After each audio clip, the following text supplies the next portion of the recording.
Good afternoon. I'm Bianca Morales, assistant, I was gonna say assistant dean. Not quite sure, not quite at that yet. I just was introducing our assistant dean. I am the associate director of student success and career development at the Kroc School.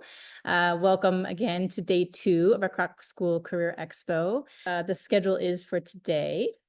We have first our opening speaker, who will introduce in a moment, Michelle Hardy. We will then have our first, we'll have a small 5-minute break after the opening speaker, and then we'll go into session number 1. Those are panels 3A and 3B. We'll have another 5-minute break, and then we'll have session 2 of the panels, panels 4A and 4B. And then we'll come back as a group for just a few minutes for some closing reflections.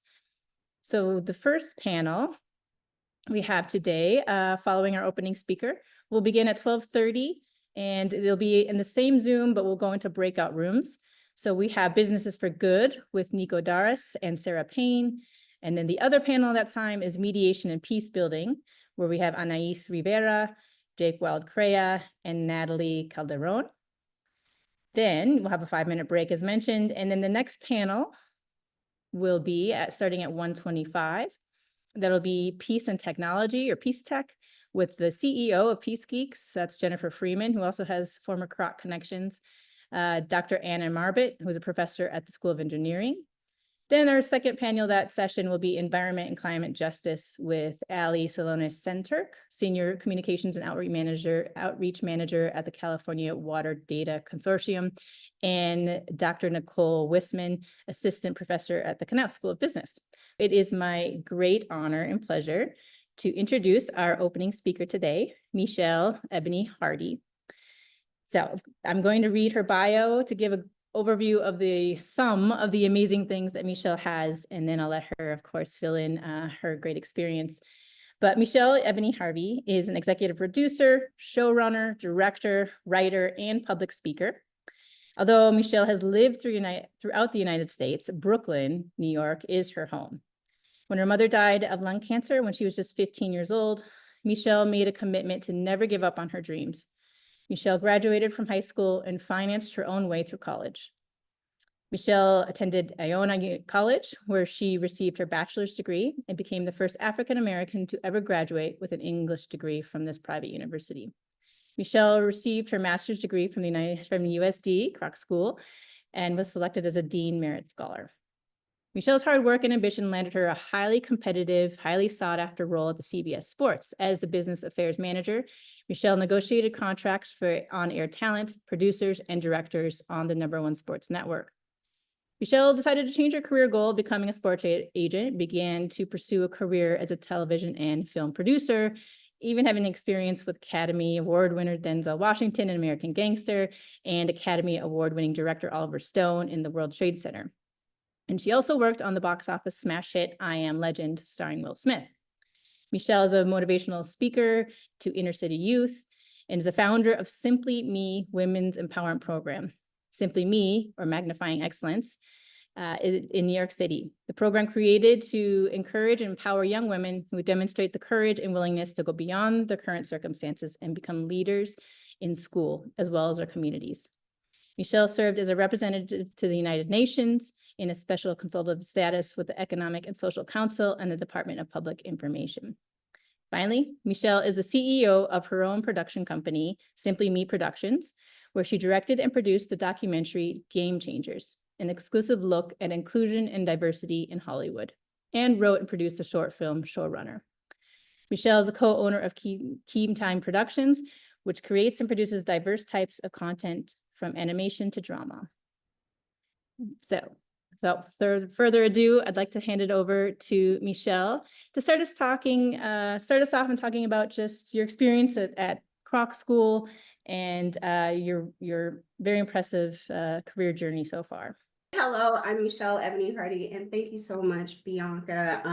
It's such an honor to be here. I'm very, very nervous. I've told Bianca several times when I received that email, I read it once and then I looked around and I said, is this right? And then I read it again and I closed my laptop. they couldn't possibly be talking about me. I'm like on the journey, I haven't arrived. And anytime I hear distinguished alumni, I'm thinking, you know, someone's arrived, they're there. I'm like, that's not me at all. I am very much on this journey to there, wherever there is. But as you know, I have not had a very difficult, I had a very difficult, I should say, journey, but I've also learned to turn obstacles into stepping stones. And I really just want to use today and these few minutes that I have with you to talk to you about just staying encouraged, never giving up, keeping the faith. I am a woman of faith. You know, everyone have a right to believe in what they believe in, but for me, a lot of the challenges that I've overcome is because of my faith. And I found a wonderful community at the Kroc School when I attended in 2012. I was one of the earlier cohorts, and we were just trying to figure it out. But it was a wonderful experience. And I have to say that, you know, I am so proud of how it's grown, and I've learned more about what you all have done and have taken it to higher heights. And, you know, if I can be a resource of any kind, please, you know, let's stay in touch and things of that nature. But I really want to talk to you today about the power to pivot. As I was explaining, I had already started a television career. I'd worked at CBS Sports. I had worked in some films. And I started this organization for these young women, and they lived in Harlem. And I had already represented my organization at the United Nations. And what I learned is that these young women, they couldn't even fathom just living outside of their community.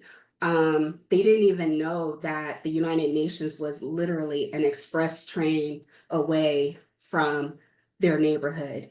And I decided that, you know, that has to change, you know, that there's a big world out there, and it's bigger than just storytelling and television and sports and things of that nature. So it just prompted me to want to do more. And I knew my background, and I just really wanted to give back. So I partnered actually with the United Nations for that Simply Me Empowerment Program at St. Hope Leadership Academy. And I met some wonderful people. And one of my mentors, Kate O'Connor, she worked there in the media department. And she said, you know, you could do this. You could travel the world. You can use your media, your television and film background, but you need to get your master's degree.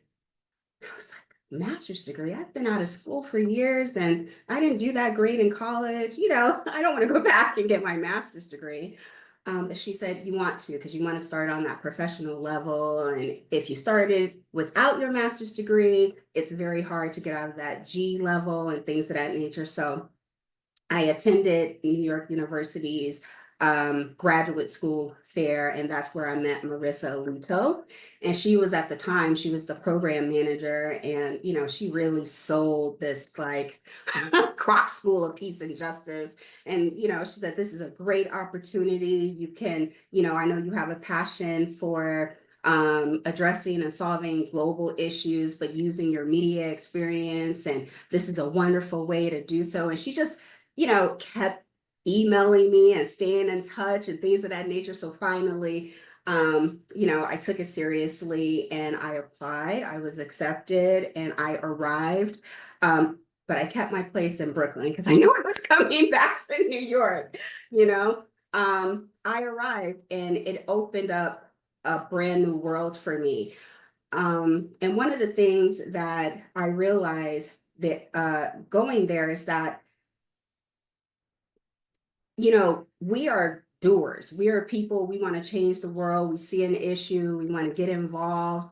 You know, we want to make it better. And these people, I was around like-minded people, and but I was still a little different because I still want to do it in media. You know, I didn't want to work for a nonprofit or a community-based organization. And I'm saying, surely there's peace building and conflict resolution that's needed in corporate America, or in my industry, you know, there's a whole lot of conflict in the entertainment industry and very little resolution. But to hear that there are people that are interested now in the media and bringing peace building and conflict resolution, and we're getting more of those students involved in this program, that's awesome as well, because I think that it's needed. And also what I've learned after being impacted by the 2 strikes that happened in 2023, I know that you all are aware of that, that I had to decide to pivot, or I made a decision to pivot. And when not to just give up entertainment, but also to use my lived experience, my education, the rest of my background, you know, I had to put it all together. And a lot of my colleagues in this industry, and when I say this industry, entertainment industry, they felt stuck and they were afraid. I had a colleague that had worked at a studio. She was an executive, and she called me and she said, I'm going to need help, you know, with my resume. I hadn't looked at my resume in 13 years. She hadn't looked at her resume in 13 years. And, you know, working on productions and going from one project to the next, I'm always brushing up my resume. You know, I'm always upgrading my skill set and things of that nature. But what I realized is that people are really stuck. They get complacent, they get comfortable. And then when it's time to move, they don't know how to move. And I believe that nothing is wasted. All of your lived experiences, everything you go through, nothing is wasted. So I guess growing up and moving, you know, a lot when I was younger, and the challenges I faced as a teenager and putting myself through school and all that, when I look back on it now, I realize that I was built for this. Like adaptability, I got that. The ability to, the power to pivot, I got that. I'm actually writing a book, The Power to Pivot. And that was because of the experience that I've had in my life. But, you know, this recent experiences with these 2 strikes in the entertainment industry. And so I think what, you know, my message, and I want to really leave time for questions and answers. I think really what I want to talk about is just being adaptable, getting clear on your goals, you know, truly finding your purpose and then walking in your purpose, and believing in yourself, never giving up. I think those are the things that are important, at least from my perspective, and being a success. No matter what, if you're doing peace building, conflict resolution, you're executive producer and showrunner for, you know, a television show, all of it. These are skills that you can use in every industry, no matter where you are around the world. You're going to need that in your toolkit, and that intestinal fortitude, because life is changing. It changed rapidly. It's moving, especially now with AI. And, you know, I have a whole story about that. I share it with Bianca, because I was like, listen, what else can I do? I've been an executive producer. What are the skills that I can use to move forward? And that took me on a journey to project management, because project managers also care about scope, time, and budget. Right?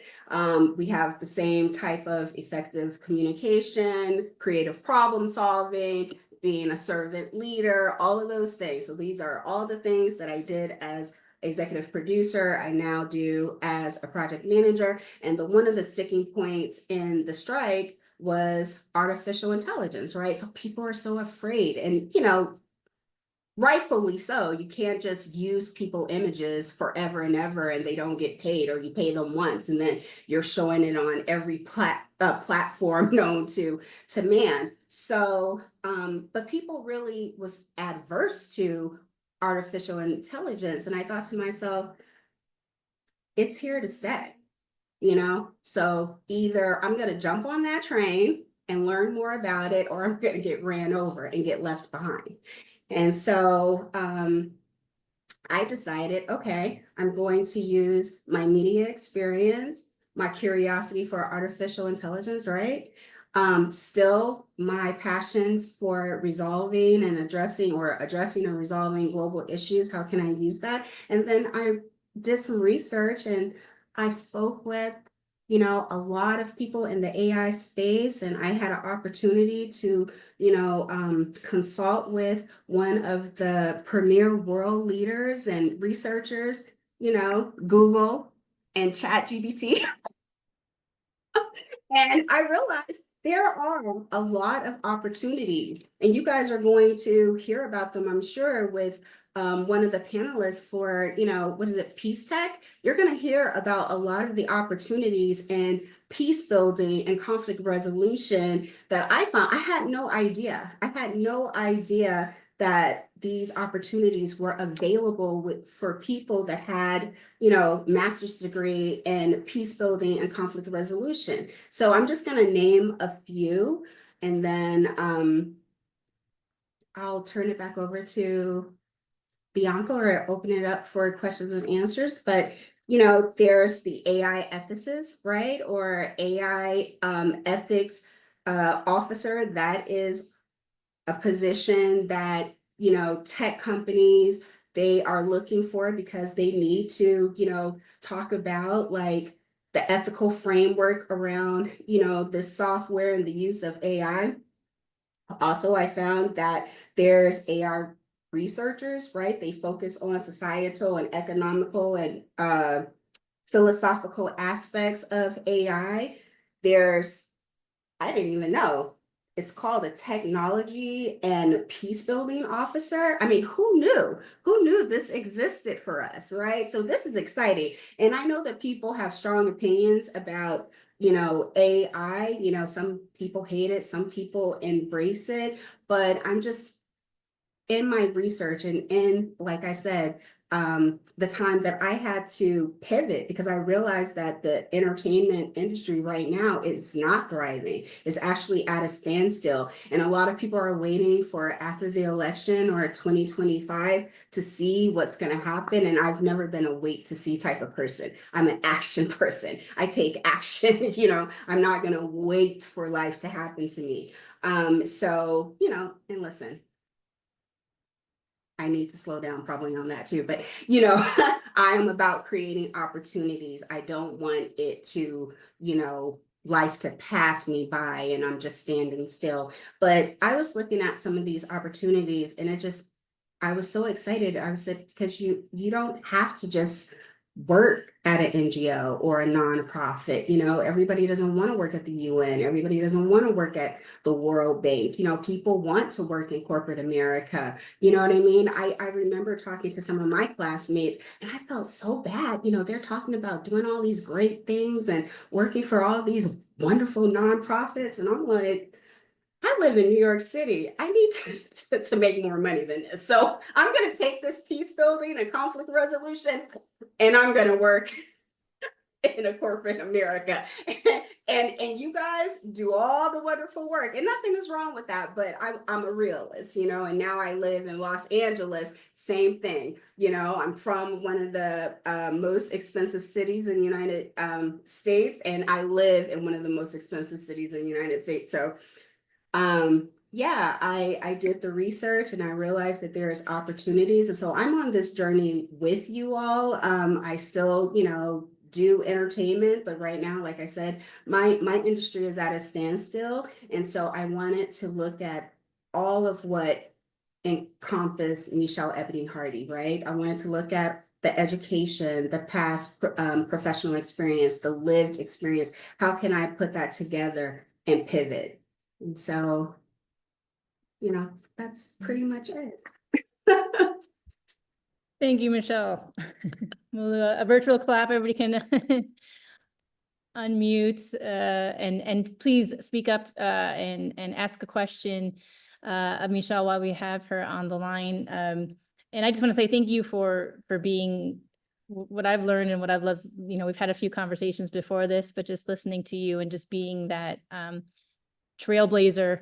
And I love the idea of just creating your own, being your own change maker, creating your own path, and not, you know, thinking that there's just one, but there's many. And like you say, we pivot and we pivot. That's part of life and part of all this. And so, but graduate school and being here is that time where you can sit back, reflect, think about what the next pivot is. And so thank you for sharing that. And I just want to mention too about, I'd love for you to share with the students the, you know, starting of the Student Association and how that came about, if you don't mind sharing that story as well, because we have a lot of those folks on the line here that are part of the KGSA, we call it now, the Kroc Graduate Student Association. I know that wasn't the first name, but just, yeah, kind of, if you wouldn't mind sharing that story of how that came to be, and then opening it up for other questions and students, that'd be great. Sure. You know, we were in San Diego, and I think a lot of us, there were many international students, a lot of students from across the United States, and we had very different experiences, and we were coming together and we were learning, you know, this new career and approach to life and things. And we had a lot of questions. And like I said, you know, people, you know, they don't really speak, you know, they speak among themselves, or a couple of people here and a couple of people there. But I was talking to everyone, and everyone had some of the same concerns and, you know, had some issues that we wanted to address as students and things of that nature. And finally, I said, you know, listen, we can sit around and we could talk amongst ourselves, or we can get organized. We can come together and get organized and really, you know, kind of put this out in the open, talk to our professors, talk to the administration, and see what we can do to better the program, right? Because we love the school, we loved our professors, we love the academic community, and we're going to be graduates of this program. So how can we better the program? You know, you know, a lot of people didn't feel like they had a voice, but I think they didn't feel like they had a voice because they weren't speaking up. You know, sometimes you got to speak up, you know. And I didn't have a problem speaking up. I had to learn to speak up, you know, very early on in my life. So again, you know, I've never been one to just let things happen. I've always wanted to create opportunity. And so we just had a meeting and gathered all of my classmates together. And, you know, we started, I think we called it the Peace and Justice Graduate Association or something like that. I mean, it was not as cool as what you guys renamed it, but it was a start. It was at the infancy stages of the organization. I think that's a good, I think it's a cool name. Thank you for sharing that story. And we have one starting off question here from Maureen. Just what keeps you motivated? What keeps you going and pivoting? You know, thank you so much, Maureen, for that question. What keeps me motivated? I believe that I was born on purpose for a purpose. And I believe that my journey is not just for myself. You know, my journey is to empower and inspire and help others. And I held on to that for a very long time, and I still hold on to it because I believe that the obstacles that I've overcome in life and turned them into stepping stones can one day help others do the same. So that's what keeps me motivated. That's great. Thank you. I know we're at time, but we're going to spend a few more minutes, if you don't mind, with you, Michelle. Oh, wow. Okay. Question. Sorry, everybody. I apologize. No, it's my job. It's my job. So we do have one more question from Julius, if you don't mind. I loved when you mentioned about faith. I see this being a problem in today's world and people. Can you go deeper on this just to give us a reason and to rethink? It's Julius? Julius, yes. Yeah, hi, Julius. Well, as it was mentioned, you know, I lost my mom when I was 15 of lung cancer, and she and my dad had already divorced. So my dad lived in Florida. And my parents introduced me to, you know, church and God, but I believe once my mom passed, I learned to have a relationship with God on my own. And that's how I started to develop a relationship with God. And I learned about true faith. And really, even I don't know how much you all know, but when I attended Kroc School, I got very, very ill the first semester, fall semester. And I was in a coma for 7 days. I stayed in the hospital for 3 weeks, and I was surrounded by Dr. Shergi, the professors, the administrators, my cohort. I mean, when I tell you, if that doesn't teach you about community and faith and how wonderful this school was, and when everyone said, go home, rest, you can always come back.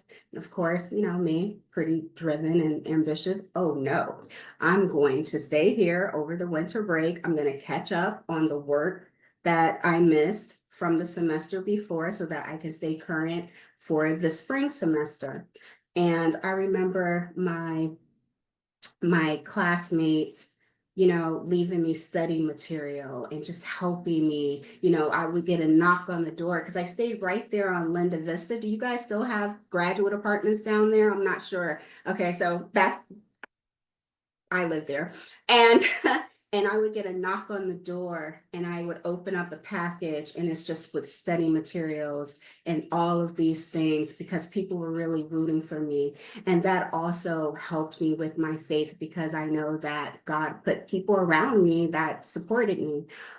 So when I talk about faith, it's the only reason why I'm here is holding on to that faith and keeping that faith and knowing that there is a brighter day. There is more to look forward to, that life is not happening to me, life is happening for me, and that every single thing, everything that I've gone through, like I said, every obstacle that I've turned into stepping stone, nothing is wasted, nothing is wasted.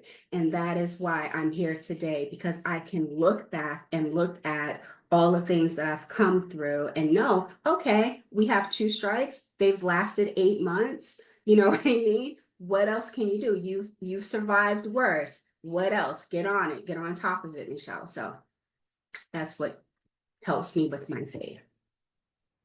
Thank you, Julius. That's powerful. Yes, Thank thank you. Thank you. We're seeing our comments come in. I want to thank you again, Michelle, for joining us today, being our opening speaker and our inspiration for the Expo and beyond. It's truly been a pleasure to get to know you a little better, as well as have you and join us. I'll end with one of our quotes here. Anais says, I love that. Born on purpose for a purpose. Okay, hi everyone. Welcome to the Business for Good breakout session. We are very fortunate to be joined by Sarah Payne and Dr. Nico Darras. I'm not pronouncing that correctly, I'm sure, who are going to share their really impressive careers. Nico is an alumna of the MASI program, but Sarah, you earned your master's in not at USD, but you can maybe talk about that a little bit. So maybe Sarah, do you want to go first and speak about your background and your career, and then we'll hand it over to Nico, and then I encourage all of our students in attendance to ask questions after that. Sure. Yeah. So I got my master's of business administration and economic development from Eastern University out in Pennsylvania. And I came to that a little bit circuitously. My undergraduate background, my degree is in history, in world history, and never thought that I was really going to get into business. And actually was really just passionate about economic development and the work of poverty alleviation. So kind of started in that space. I did a year of national service through AmeriCorps following my undergraduate years. And then I chose to do a master's program because I was looking around and thinking about, what's next and how do I get where I want to be. Was going to do a master's in international development, but thought, why not get the MBA, have some value add? I'm sure that'll be more attractive, but I really wasn't sold at that point on business for good. I kind of had this skepticism that had persisted. So, but my first semester of my MBA learned all about social enterprise, and I learned about certified B corporations. And I really started to understand that there are entrepreneurs that exist all over the world that are starting businesses to solve problems and are using just business as that vehicle. So I think I started to really see why that is so valuable and why it's so needed to have different approaches on tackling social issues. So yeah, that kind of put me on a path of wanting to learn more and more about social enterprise and business for good.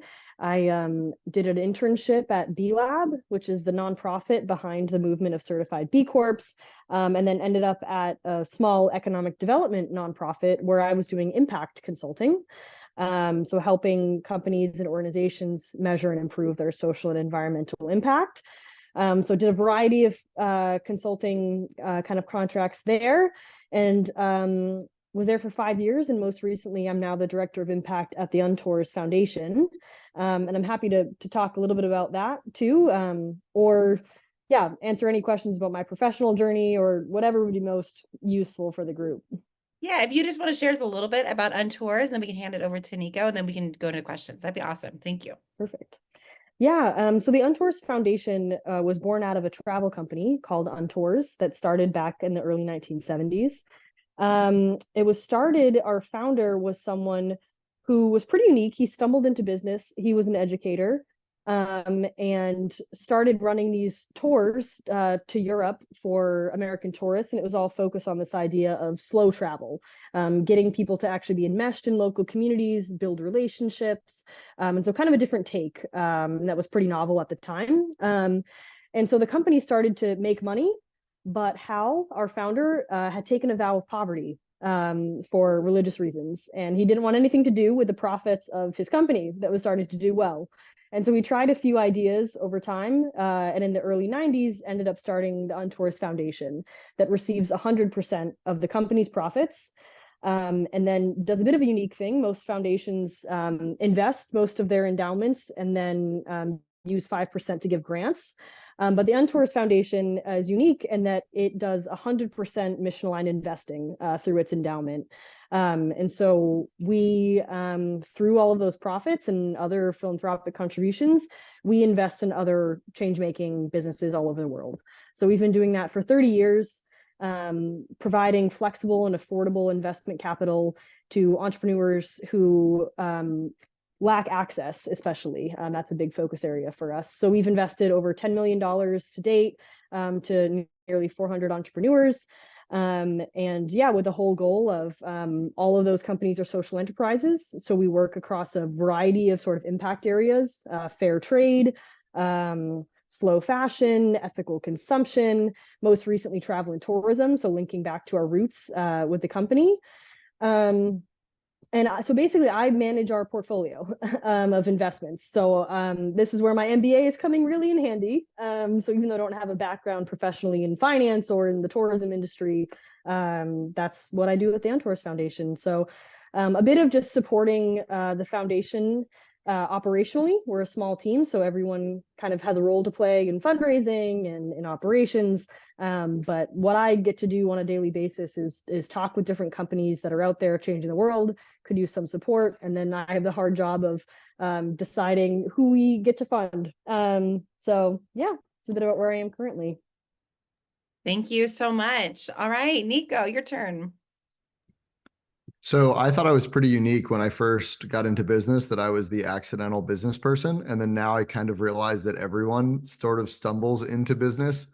And mine is the epitome of that. So a little bit of background. I was a baseball player. My growing up, that's all I wanted to do. So when I was a kid, like I literally did not care about school because I was going to play in the major leagues. And that's all, like from the time I was 2 years old, like every family photo is just me in a glove or some sort of bat, because apparently I would just like sob uncontrollably to my mom if I didn't have that. So like when I think of my like school and elementary and whatnot, I really struggled and struggled academically, had some learning disabilities, and was always the kind of kid that just, I was really good at sports, so it just didn't really matter. It was always going to be sports.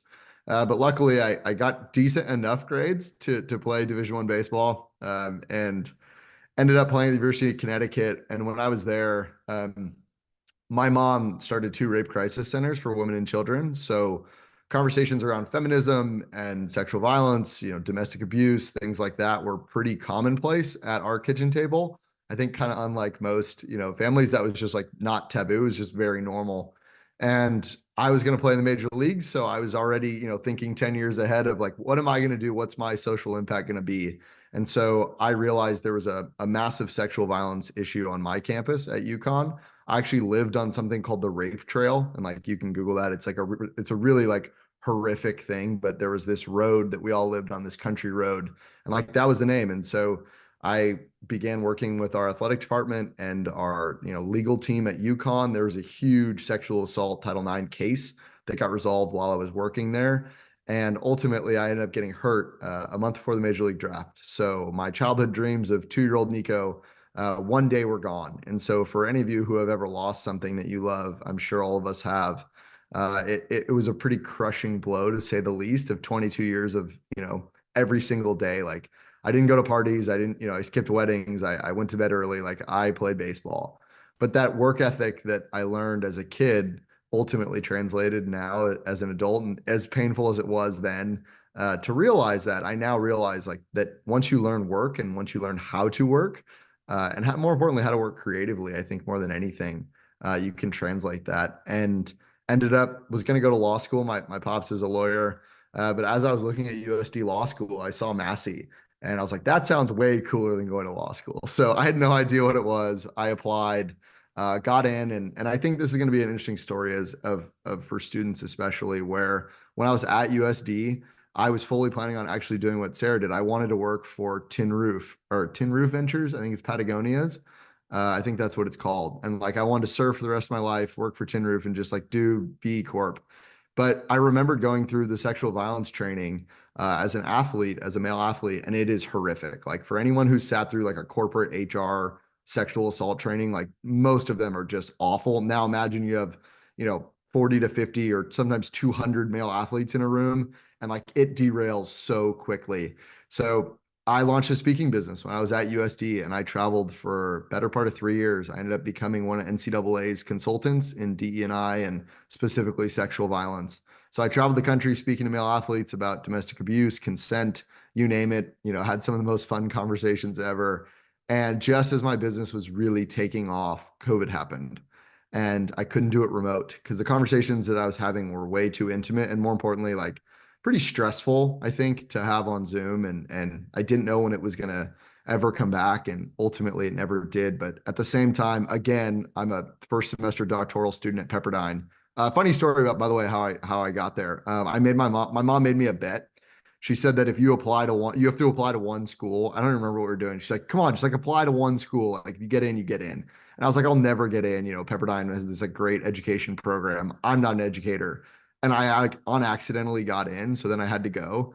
And as life like circuitously works out, I had this idea for basically marrying my education with my athletics at this point. I started playing golf and just became like massively obsessed with it, as I think a lot of people understand, like totally obsessive behavior, and became addicted. And ultimately, I launched a business with a mathematician. I know nothing about math, and thank God he is literally one of the top 5 mathematicians in his field. And so together we launched this little teeny company, just the two of us, and we've grown it into 17 countries, all 50 states. And I went from a beginner golfer to coaching world number 1 in 7 years. And now today, I license that business. So I just signed a multi-year licensing deal. So I learned all about lawyers, and good God, I can talk to you guys all about contract law. It is truly not my specialty. And really, really, really now I'm focused on creating golf for all people, because I got to the top and realized that golf is super expensive and there's massive problems with inequality, massive problems with just kind of the culture in general. I came as an outsider, and I can talk to you all about that. And I have tattoos. I'm very much counterculture. I freaking graduated from MASI, right? I think we can all kind of relate to that. And now I'm working with an eSIM company. So we're creating essentially like a video game platform so that kids can learn to play for much less expensive, and people of all walks of life. You know, if you only have 20 minutes, you can go learn to play instead of, you know, having to join a club or something like that. I live in South Florida now, and some of the clubs are north of $1 million just to join. So that's where I'm at. I bet you missed those San Diego public courses then. Oh, so it's funny. I had a 3-day film crew that was in town yesterday, and like basically this whole week, following kind of like doing like a days in life now. And they said, "What's your favorite course in the whole world?" And mine's Coronado Municipal, and it was hysterical. We were talking about it because you could play for $40 and then go get fish tacos. Versus now I'm, in South Florida where it's very stuffy and very proper, and not quite a place that I can do that. Well, thank you so much, Nico and Sarah, for sharing your impressive experiences and lived lessons learned. So I have a bunch of questions I'm happy to ask, but this is the time for all of you, you're the students and alumni here. So please unmute or put it in the chat. I see Maureen's already commented that it's amazing. Yeah, so please ask away. And while we wait, Sarah, your MBA program, it's interesting that I was listening to it, and like you guys are working now, like you work in finance, as the golfers like to say. Explain to while people are typing, explain to me and the B Corp, like how different is that versus like I run an LLC, just for people to understand. Yeah, like specifically how B Corps differ. Yeah. Yeah. So when you become a certified B Corporation, you do need to make a legal change in your entity. So for LLCs, in some states, they have benefit LLCs, but corporations all have to become benefit corporations. So yeah, it is a little bit different. There are some kind of those just like structural aspects. And then beyond that, operationally, working at a B Corp, there's much more focus on impact and impact measurement and management. So compared to a typical business, you're analyzing the impact across your business, across governance, workers, community, environment, and customers every year. And you need to, file reports with your respective states. So it's a pretty intensive process. So companies that are really focused on impact, it makes a lot of sense for, especially because then they can, show all of their stakeholders that impact is verified. So B Corps are, I think of them as the gold standard in responsible business. It's a certification that covers the whole business. They meet the highest standards of social and environmental performance, legal accountability, public transparency. I could go on and on about B Corps, but I am seeing the questions come in. So Yeah, go ahead. yeah. Thank you. Okay, Julius asked for Sarah, do you have any projects in Africa? We do. So we have made investments in Kenya, as well as Zambia. One of them is it's a lodge called Taita Falcon Lodge. In Kenya, we've financed a tour operator to purchase a hybrid safari vehicle, so helping to minimize their environmental footprint. So yeah, we have some work in Africa. Also, just recently gave a loan to a company in Rwanda that does community-based tourism and focuses on conservation and a lot of really cool stuff. So actually, I can pop our portfolio into the chat, and you can kind of filter that and see where we've made investments and where in the world they are. So I can go ahead and do that. We have a field-based course that goes almost every January to Rwanda. So we have to maybe follow up and make sure they connect with that cool company while they're there. Okay. Oh, yeah. For Nico, what resources did you have at USD that helped your personal growth? So the best resource at USD is your classmates, and more importantly, your professors. So I am somebody I'm really fortunate now to have great mentors, but I didn't have great mentors when I was in college, and especially at like USD. I didn't know how to find a mentor. I didn't know how to find someone to help me in my journey. And ultimately, my professors, just going in there and creating relationships with them. It's very different than your undergrad, where like now I teach, and it's kind of funny. like the students are like they're kids essentially where they're in college and they're kind of green. And like once you're a master's student, you're essentially an adult. And I really, really saw a difference in the way my professors treated me. And I think that your professors will look at you not only as an adult, but likely a peer one day. And I mean, now it's so cool, like for you guys, like Austin and I are friends and we hang out. And like I Zoomed with him, 2 days ago or 2 weeks ago and just got to chat. And it's such a cool thing that as like an adult, you'll have that peer to peer. The resources that you have available to you guys, you have no idea what is available. I didn't. And good for you for coming to these things and being able to truly take advantage of. I always say if someone's willing to offer, like they want to help you. And now today, like I love doing this kind of stuff because I never took advantage of it and I was just like wandering aimlessly through my life. So like please, like I'll put my email in the chat and whatnot. Absolutely, like hit me up. I will help you as much as I can. If I don't know, my Rolodex probably, someone can help you. Thank you. And Timothy asked for both of you, so maybe Sarah, you want to go first. What skills have you acquired at work or in your studies that have been most important for your career pathway so far?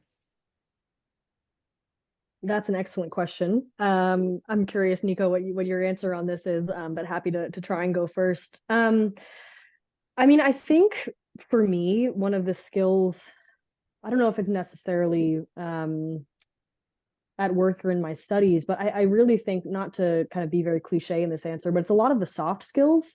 It's a lot of just learning how to work with people and to work on teams. And I think flexibility is a superpower. So, being able to hold structure, but also adapt as situations change is just kind of a key, I suppose, resilience when you're in business. So I would say that of, being committed to goals and committed to impact and holding that all, holding your values very close, but being able to be flexible in how you get there and how you work with others to get there. Because you start to realize that, if you want to have impact at scale, it requires a lot of people beyond yourself and beyond your organization. So I think simple things like one of our values at the UnTours Foundation is radical kindness. I think stuff like that really matters. So just really investing in developing that curious and kind mentality, and I think that'll get you pretty far. But that's not a great MBA answer, I suppose. But yeah. I'm going to double Nico, down there. yeah. I'm going to double down on soft skills. So in my business, communication is basically everything. And especially like when, say I work with a player, like as a golf coach, me being able to communicate to them in a way that they can hear is everything. And the second part that I'll say in school is I used to hate, presenting and getting up in front of the class. Now, basically my entire life is on social media. It's on, doing videos, it's public speaking. So getting comfortable in front of, 6 people in your class is really, really goes a long way to eventually being able to stand up in front of a room of 500 and just being confident. Like one of the things that I always say in business is that small wins create big momentum. And so being able to win in, just getting up there and doing a presentation builds confidence. So again, not a great, MBA business answer. It's soft skills. Like that is literally everything in business. I can't agree more with that advice. Riley asks for both of you. So maybe Nico, you want to go first. Any advice for current students looking at career goals and first steps? Yes, do something. So I got stuck in the like, I'm going to wait for the perfect job at the perfect moment at the like, everything's going to be, my resume is going to be right. I'm going to be like a fully finished product. And it's so hard because no one will really give you a chance if you don't have experience. It's kind of like teaching, like no one will let me teach unless I've taught. And it was this like really challenging thing of just going to do something. And also another thing is there's like massive exploitations of interns. So if you're good at doing something, don't do it for free. Because I made that mistake and holy moly, it doesn't matter what you're getting paid. If it's $10, I don't know what minimum wage is in California, but like, do not let someone exploit you because I sure as heck did. And at the end of the day, I was waiting for this big payoff that never came. So that's definitely number one. Go do something in the field that you like, and you're not tied to doing something for the rest of your life. I was speaking, and that was my entire life. And then all of a sudden, one day I became a golf coach and created a company massively reluctantly. So just because you start down a path doesn't necessarily mean that's where you'll end up. Yeah, that's a great answer. I remember I have been a person that was always very anxious about where I was going to end up in my career, and have had to kind of just, trust the path that you're on. For me, when I look back, I couldn't have orchestrated it any better than it happened. It was a lot of, following up with the folks that were already in my path.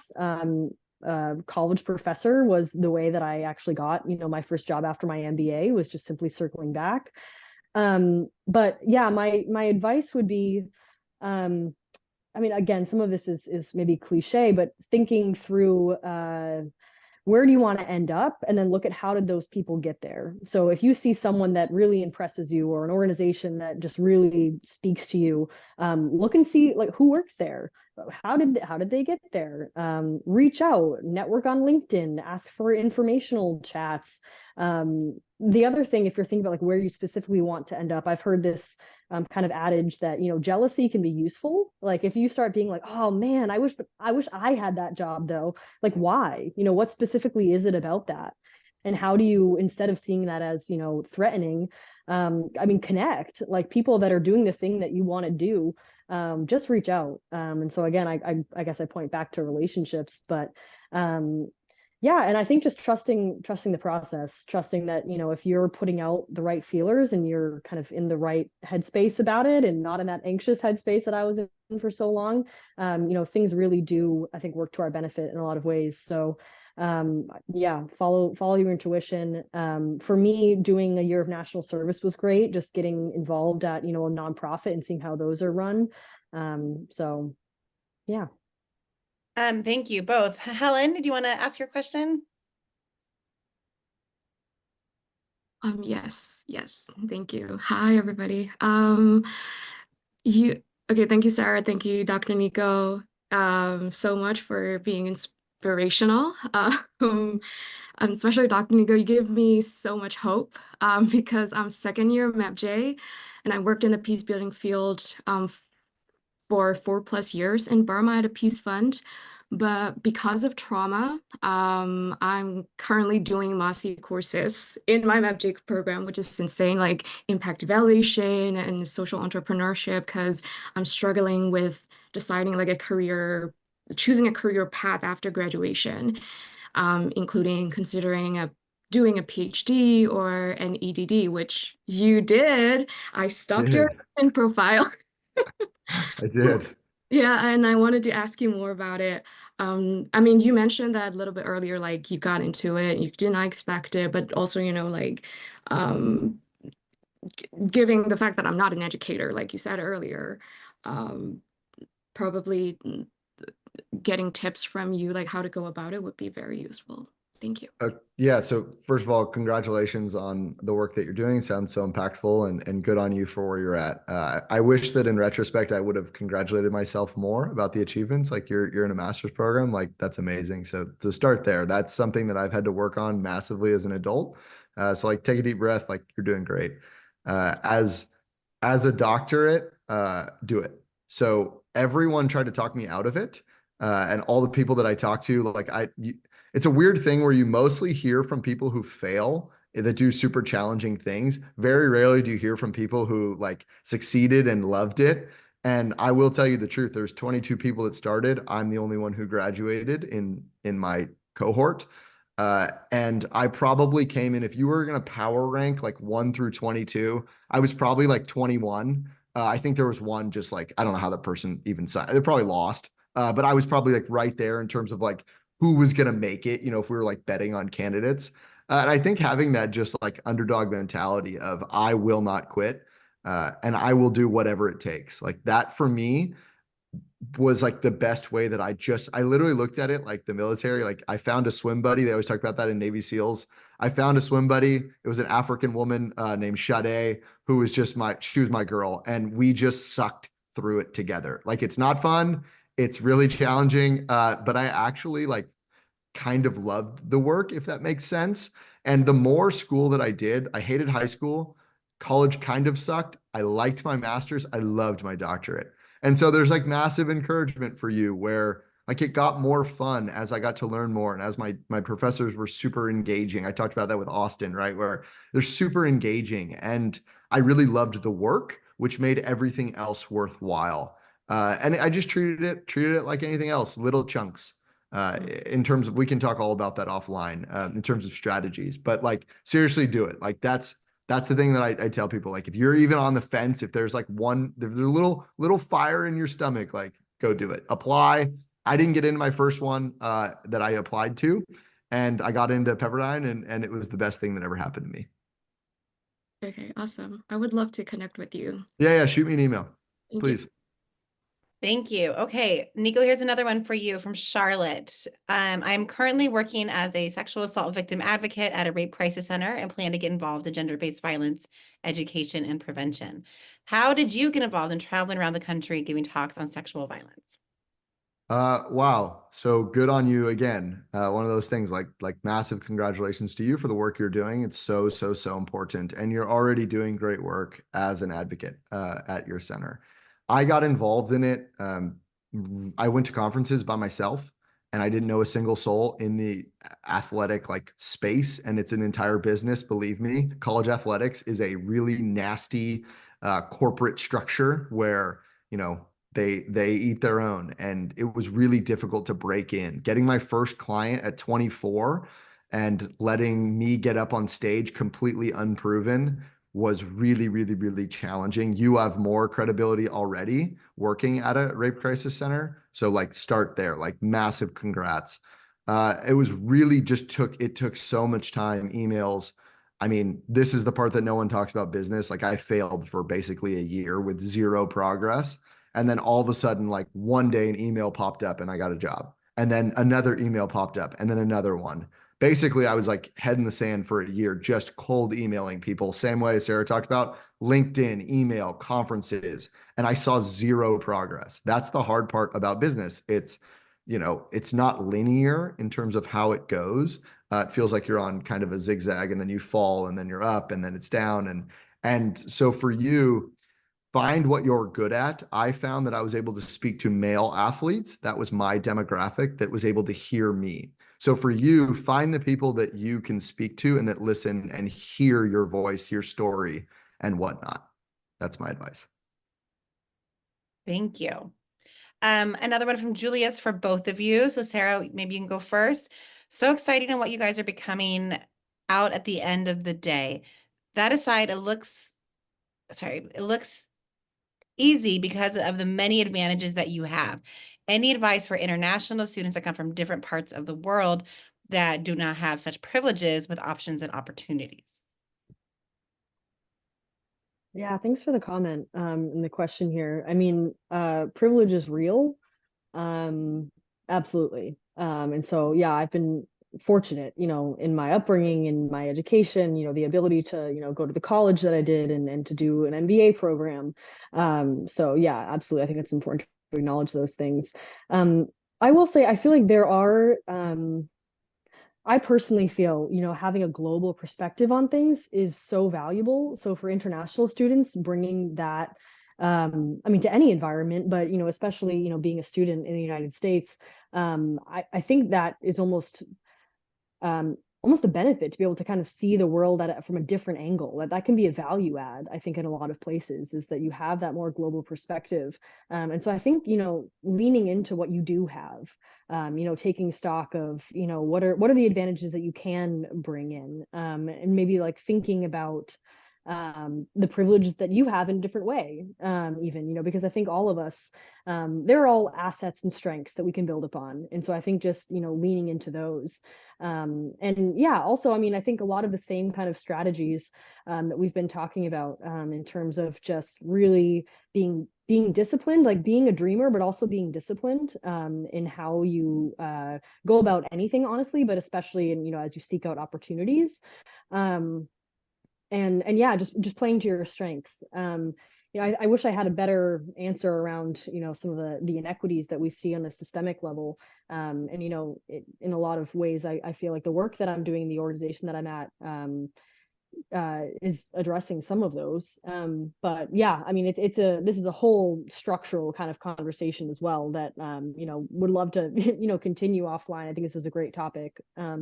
But yeah, I'm curious, Nico, your thoughts on this one.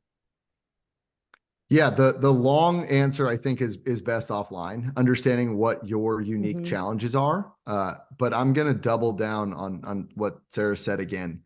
The same thing that I do in my business is identifying what I'm good at and like hammering a little teeny niche. Like everyone has a superpower, and whatever challenges that like I've faced in my own business, I'll just use them, have actually ended up like becoming my greatest strength, coming as an outsider into a world that I'm not the in group in.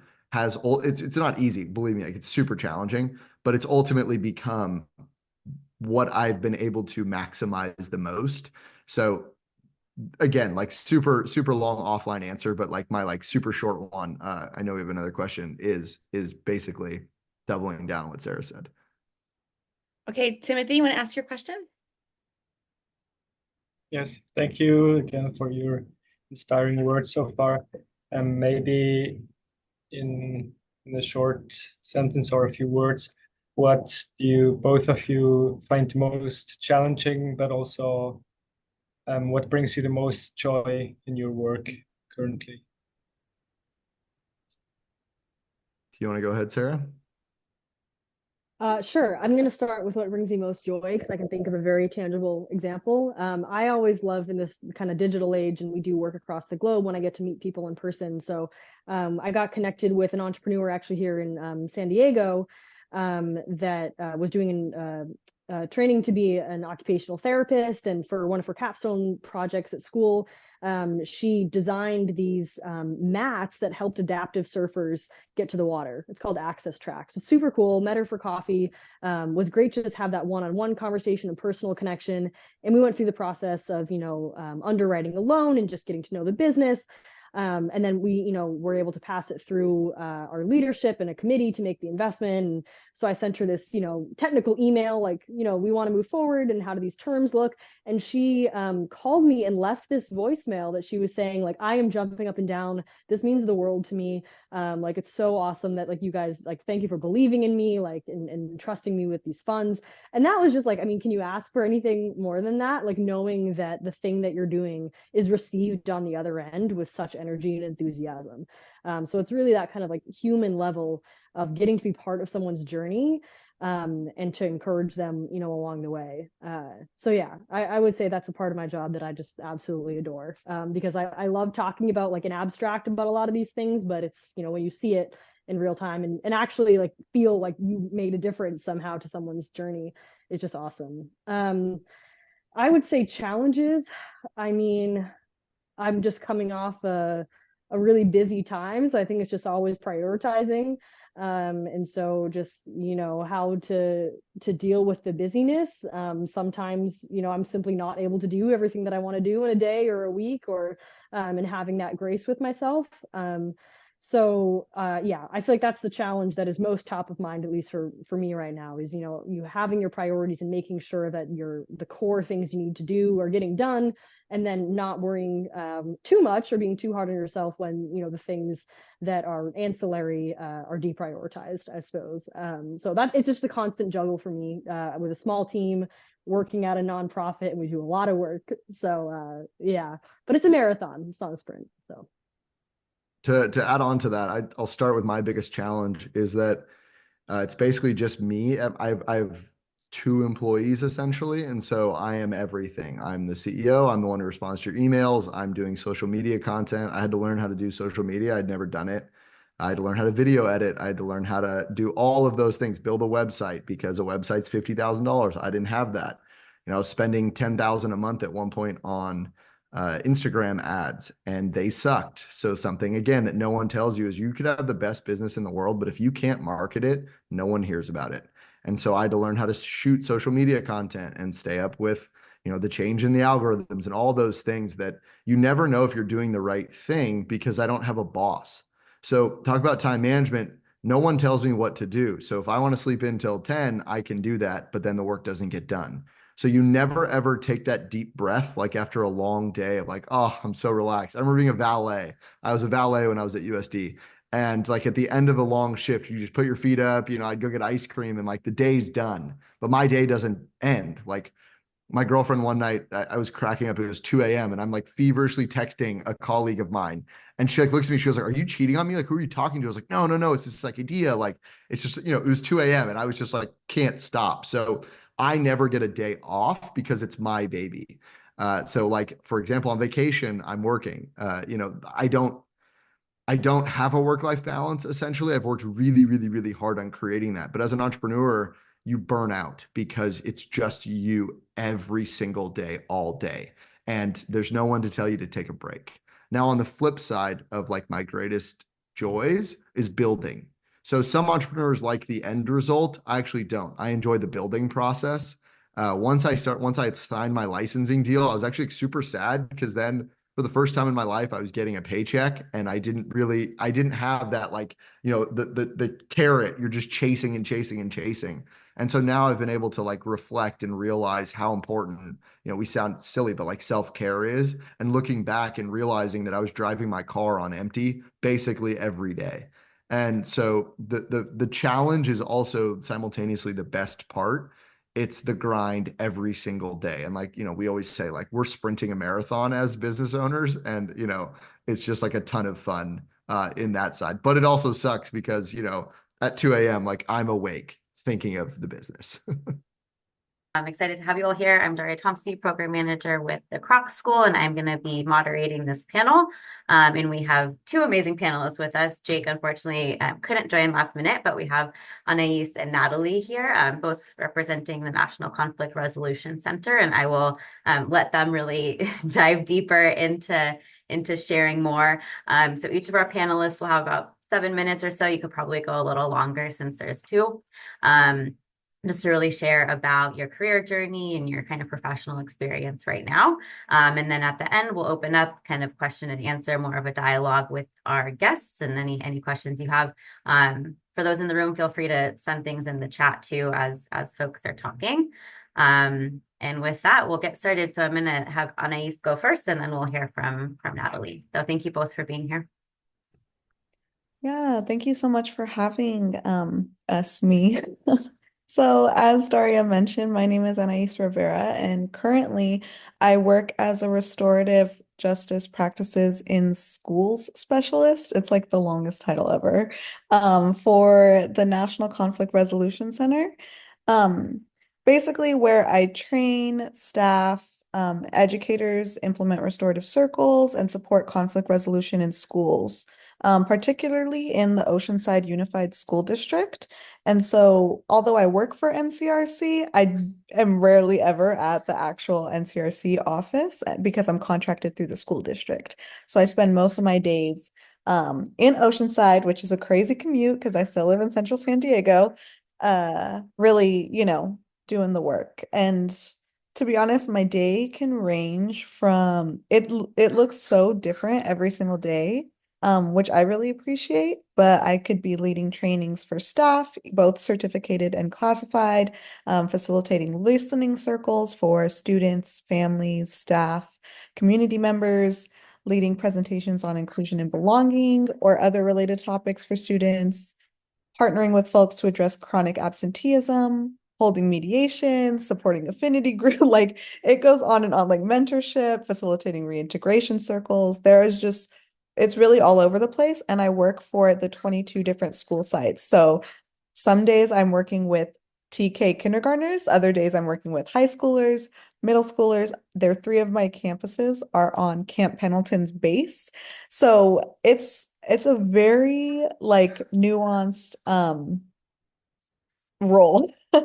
And it's very fun because I get to actually use a lot of creativity and innovation to think of various ways to reach all of these people and stakeholders and do what needs to get done. I forgot what else I was supposed to share, Daria. That's great. I think you can dive a little deeper maybe into like the career journey, like how you got there since graduating from Kroc. And then I have some questions too, and other folks probably will. So maybe share a little bit about that, and then we'll hear from Natalie. Awesome. Okay, yeah. So, truthfully, I didn't really see myself ending up in the education sector. So my bachelor's was in international relations, and obviously I got my master's in peace and justice. I really thought I was going to do peace building work abroad. I wanted to join the Peace Corps and all of that, but as we know, like COVID really gave us a loop, and so as Michelle said, we had to pivot. Um, but I have always been one of those people that has always worked while I've been going to school.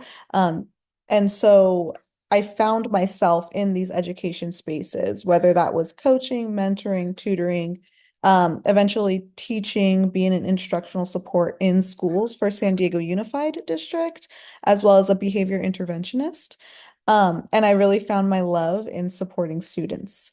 So combining kind of that and my passion for conflict resolution and equity really led me to restorative justice.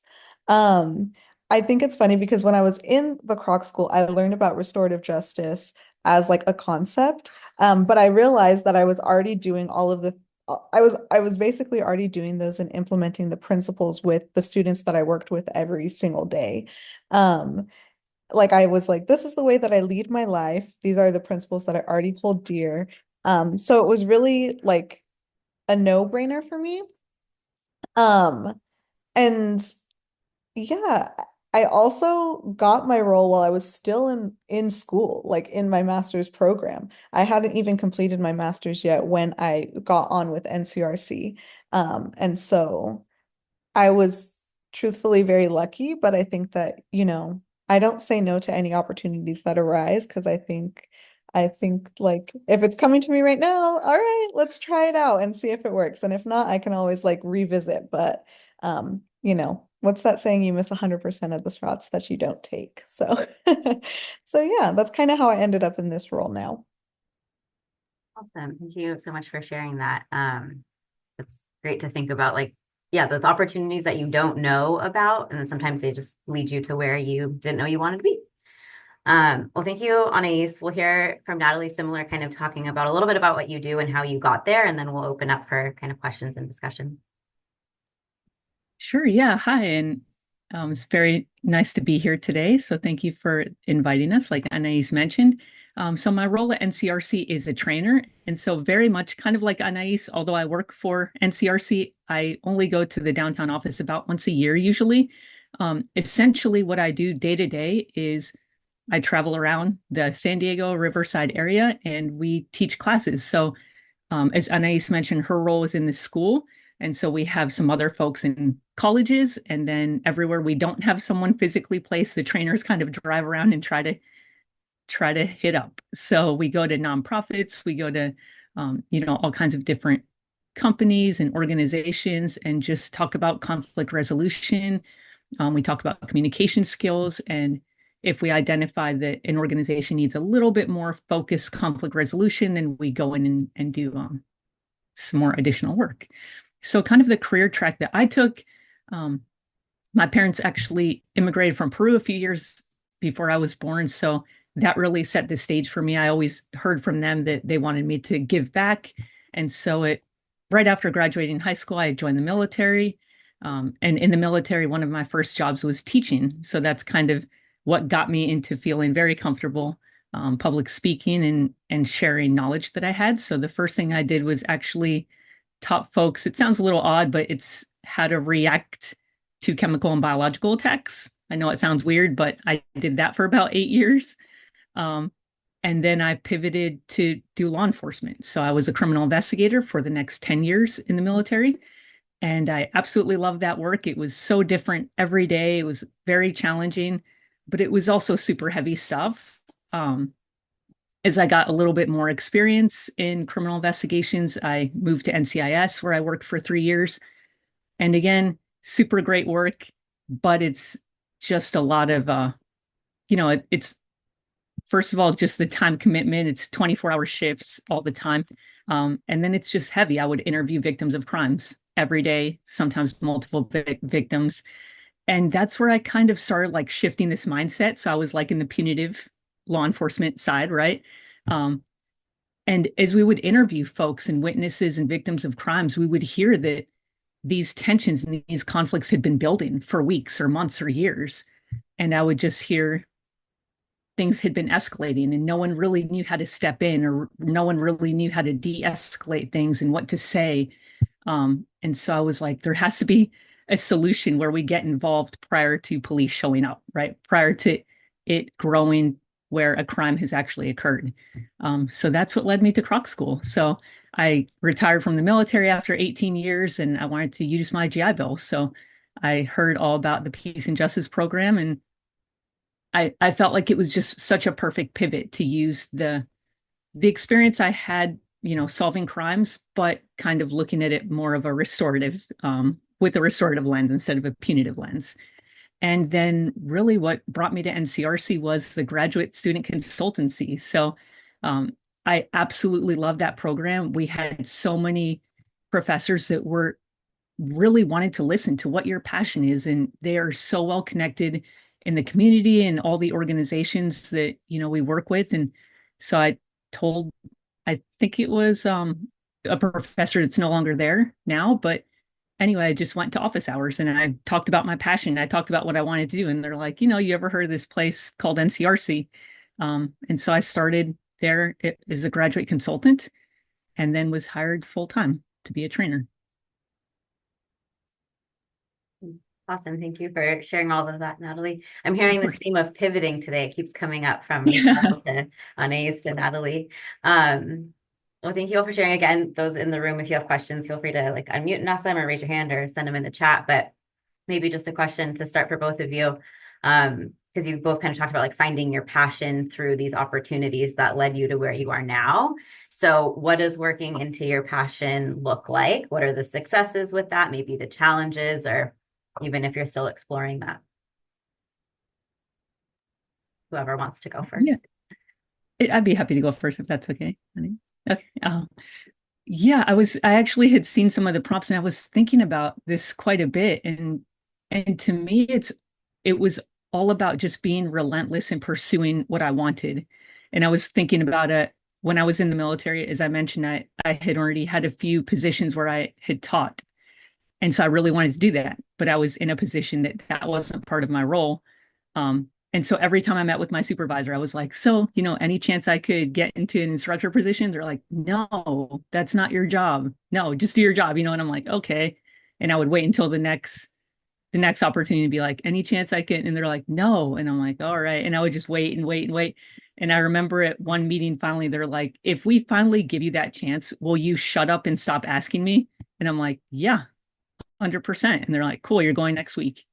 So I would just say, be relentless, be that person that people are like, oh gosh, I'm so tired of hearing how Natalie wants to teach. I'm just going to give her the opportunity, So that's what I wanted to share. Thanks, Natalie. Yeah, I agree. That's definitely being an advocate for yourself is so, so, so important, and the things that you want. When I think about this question, it's so funny because I am the type of person where I'm constant, we are complex, nuanced human beings, right? My passion, when I was younger, is not my passion today. It was not going to be my passion in the future.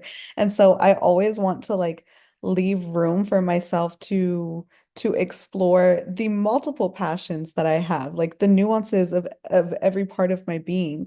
I think that the reason why I was called so perfectly into restorative practices and restorative justice is because my family is Native American, and so I'm originally from Colorado, and I grew up with my grandparents on the reservation.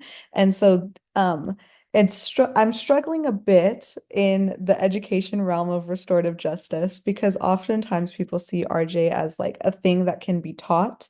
And once you know the skills or you know the logistics of how to run a circle, you'll be successful at it. And it's done, perfect, the magic wand fix. And that's really not the case. So the challenge really is, I think, in shifting mindsets and in believe, in this innate type of belief that you have, I guess, especially in changing systems, right? And traditionally punitive and harmful systems. But I'm constantly like learning and evolving in this space. And I know that my passion is kind of aligning those traditional Indigenous values with education and with justice. So I hope that I'm contributing something to that in my everyday work, but that's what I feel like for me, what working in my passion looks like.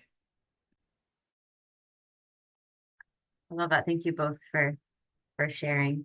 We had a couple, I see hands, and there was a question in the chat too. So I'm going to start with that one because that one came in first from Shanair. Apologize if I mispronounced your name. But what specific restorative justice cases have you worked on that were the most challenging and successful? I think that might be directed a little more towards Anais, but you could probably both answer that. Yeah, I'll say that what makes many of the cases that I have challenging is just how late we're called to resolve it, right? And so because there's a lot of resistance and kind of hesitancy to utilize restorative practices rather than traditional punitive systems, likely when we're called, a lot of harm has already been done and it's been accumulated, built up, back and forth. There's not a very clear like person who was harmed, person who caused harm, like cut and dry situation, which there really ever is anyways, no matter how early you catch it. And so I think that that's what makes a lot of the cases challenging is just being able to hold those nuances and then just trust in like my ability to facilitate well, to like be adaptable, because when people come to these spaces they're very raw and rich with emotion, and um rightfully so when harm is caused, but being able to really hold that container of space for people to sit in and then shift it in the ways that you need to in order for it to get resolved is like definitely a skill that I'm still learning, constantly probably be learning, and like adapt to in the future. Some things that make a case really successful are when people are willing to do the work. It's and it sounds really simple, but it's like you have to be willing and open-minded to do the work, to be understanding. And that comes with a lot of pre-work. Like I have to meet with people so many times before a case in order to just get them to like a point of sometimes people start there because that's how they are. And then sometimes you have to do a lot of work and a lot of talking and a lot of molding to get to the point where a restorative circle can even be successful. Yeah. Yeah, and I'll echo what Anais said. I completely agree. It's so much we get involved at a point that so much harm has already occurred. I would absolutely say that's the biggest challenge. One of the current places I'm teaching is at the Vista Detention Facility, and it is for a group of veterans who are in that detention facility. And it's literally called Restorative Justice 101. And, obviously, too, as a former criminal investigator, I was all about the punitive system for 10 years. And now I've kind of seen this other side of it.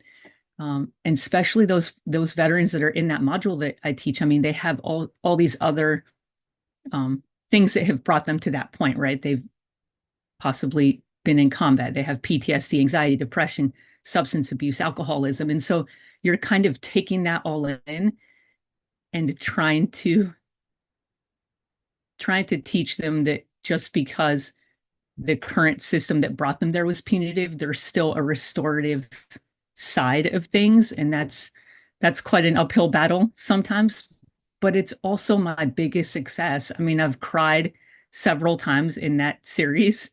And I'm not a super emotional person, but it's just you see the impact that you can have on so many lives when you do this kind of work. So biggest challenge and biggest success at the same time. For sure. Thank you. Thank you for sharing those stories. Jared, I see you have your hand raised if you want to ask your question. Yeah, Felipe, did you have a question? I think his hand was up before, so I don't want to jump anyone in line. Okay, thank you. Hello, everybody. My name is Philip, and I would like to ask a question to Natalie about the skills uh, that are required that she thinks are essential for teaching. Because I mentioned that I noticed that she has been teaching most of the time in her position, her different positions, and I would like to know what are the according to her, what are the most essential skills to make it successful. Thank you. Yes, thank you so much for your question, Philippe. I think just to echo what Anais said, vulnerability, I think none of us go into these realms thinking we know everything. No one wants to hear from a professor or an instructor or a facilitator that thinks that they have all the answers, right? So I think vulnerability, being open about your own challenges, as I mentioned with that vet module, I've certainly had some of the same challenges that they've dealt with, or with other populations that we teach too. So I think vulnerability, I think it's a lot to ask for folks to open up in these types of situations. A lot of the prompts we ask in these restorative justice classes are very heavy prompts about things that have happened in your past. And so you have to be willing to share your own story to expect others to share their story. Thank you for the question. You're welcome. Thank you for answering.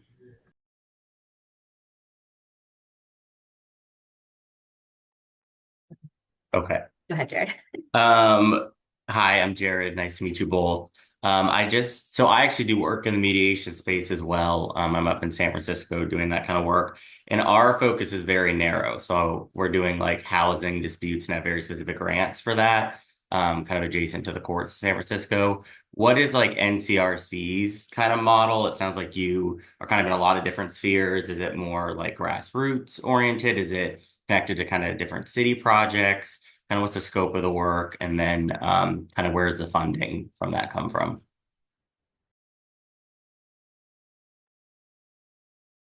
Yeah, I can speak to what I know, and please add on or correct me if you know anything different, Anais. As far as the mediations that I have personally been involved in, we do have, as you mentioned, Jared, we have a grant that is specifically for mediation regarding housing providers. So it takes tenants and housing providers, and it's actually right before they go to court. Actually, we have representatives that go to the court dates themselves and try to mediate right before they go into the court, and or if the court process has already finished taking place, so that grant covers that specific mediation. Other mediations I've been involved in were regarding custody, so that funding comes from different grants from the County of San Diego. And I'm sorry, I feel like I didn't answer one or more of your questions there. No, I think that's super cool. I know like certain like we have another grassroots mediation kind of community boards is the organization in San Francisco. And they're kind of like, come one, come all. If you have a dispute, like we'll handle that. But I know that's like a very different model than like it sounds like what you're doing in the prison system or the school system. So I was kind of just curious what like the scope is, if there's like certain very specific programs, or if it's pretty broad, if it's like San Diego focused, national. I don't really have like a specific question. It can be anything that you want to kind of speak on within that. No worries. Actually, when I joined NCRC, I was super excited about a grant they'd had for law enforcement, and doing mediations between law enforcement and community. So at that time, it was extremely tense. It was like 2020, 2021-ish. So that grant covered that specific time period. But then, as you know, with all grants, they come to an end one day, and then we kind of pivot to a different population group. So there's been a couple different kind of groups that have been covered during my time at NCRC, and I'm sure it'll continue to pivot. Yeah, I think to add to, I know that NCRC is mainly like focused on conflict resolution, mediation, and it has, I don't want to say recently, but like newer, the restorative like practices kind of section under the umbrella, right? So there's two kind of separate departments in restorative practices, which is like the in-schools team where I work, and then a juvenile diversion initiative. So as far as I know, like funding through that for the in-schools team in particular is like we're contracted through the school district. So those are in partnership with the San Diego County Office of Ed, and that's for school districts throughout San Diego, all the way up until the North County. And those they're iffy, right? My job is not necessarily secure because I'm only on a 2-year contract with those. And so it kind of just depends on like the elected officials in Oceanside, the board, and whether they continue that contract. But essentially our role is actually to build capacity and to work ourselves out of a job, which is unfortunate, but it is what it is. And I know that the Juvenile Diversion Initiative is in partnership with the DA. And so the funding comes from like their partnership there, because they get their actual cases from the district attorney's office. But other than that, I don't really know about like other funding than that, but I think it's mainly through grants. I know that they're having a lot of like initiatives and grant funding that comes in. Cool. Thank you both.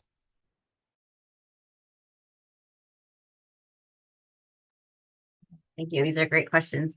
I'm curious too, just thinking about this prior to me being in my role at the Kroc School, I worked in nonprofits in San Diego and in education spaces and schools, kind of directed towards Anais, but Natalie too. Like, do you find that because your work is contracted or you're working in the school system or the prison system, and Anais, you mentioned you had worked in San Diego Unified and now you're with the Oceanside District. Is there a kind of tension that exists or pops up because of these organizations that are seemingly needing to work together to allow you to really do the work that you're trying to do? Like, how does that show up in the work and how do you handle that? Yeah, thanks for your question. I feel like if there's one thing that I have learned is like, whoa, the politics, whoa, the bureaucracy, whoa, like the issues, you know what I'm saying? And just kind of like the tension and like really needing to walk, not on eggshells, I want to say, but just being super, super mindful of like spaces that you enter and with who. Not to mention just the initial hierarchies that exist within education system. So not just speaking about our organizations, but when I go into schools and they see me with a district badge on, I get a very different response, right? Because it's like the school site versus the district. And it's like this weird thing that you have to navigate. But I think that I actually enjoy kind of being contracted out rather, so like our own organization as an entity, because like we know what we're doing, we have like this is the way. What I do is not influenced by what the district wants, or like I've had a lot of folks ask me like, well, okay, can we not use that language? Can we not say restorative? Can we call it something else? I'm like, actually, no, because this is what it is, you know? So I think it's beneficial and helpful to kind of be an outside organization that's contracted in through the school district, because I don't necessarily have to follow the red tape and of district happenings.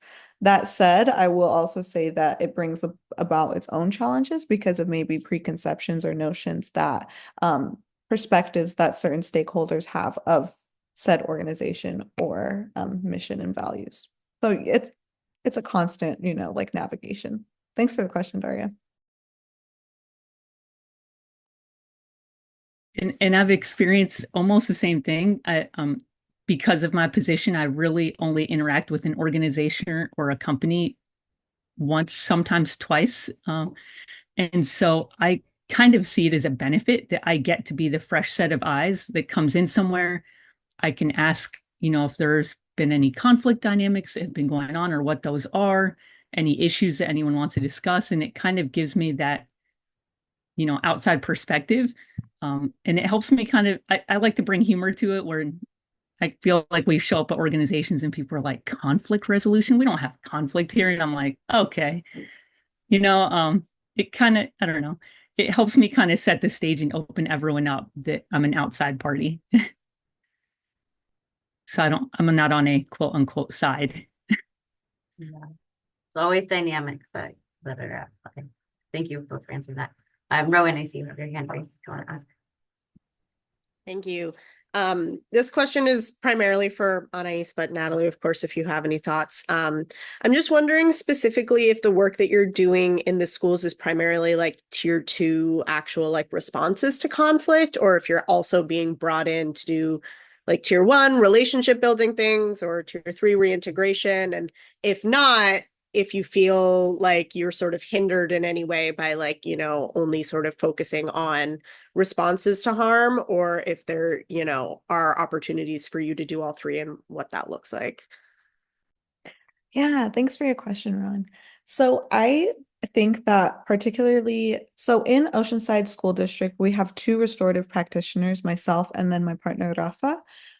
We are really super, super lucky because it looks different at different school districts, but our department that we work under is the Department of Diversity, Equity, and Inclusion and Student Supports. We are so blessed, thank you, Lord, that our director and coordinator are like really on board and spearheading the work that we do. So we're not pigeonholed into like a certain thing that's all we do. Which is primarily why my days look so different, because I particularly am not a fan of the responsive method, especially because I think that even if I go in to do a restorative circle and support kind of the resolution, if the conditions don't change under which the students are operating, the harm is going to just continue to occur. So I can fix the situation, but none of the conditions have changed. So it's going to happen again next week, and I'll be back again. See you soon. So I really love to think of new and innovative ways to really do the tier 1 work, and how can we you know, kind of, I don't want to say completely prevent, but lessen the frequency and the intensity of harm cases. How can we do that? So I'm constantly thinking of ways like to do inclusion and belonging presentations, supporting teachers on trainings on how to, you know, respond to racial and homophobic slurs, because that's what we're hearing a lot of. I'm also currently in a PhD program in SOLs, and so I'm like, a lot of my research that I'm doing, I'm tying it back to like uh I love to collect like data research, qualitative, you know, listening circles, and I let that inform a lot of the work that I do. Which I think that the district appreciates that. I hope they do, because that's what I'm doing. But that's not to say that like oftentimes we are called in to do both tier 2 and tier 3 cases. And that's fine as well. I think as long as we're maintaining a good balance, though, we should never get like pigeonholed or stuck in one place, because it's just simply not effective. Yeah. Thank you so much.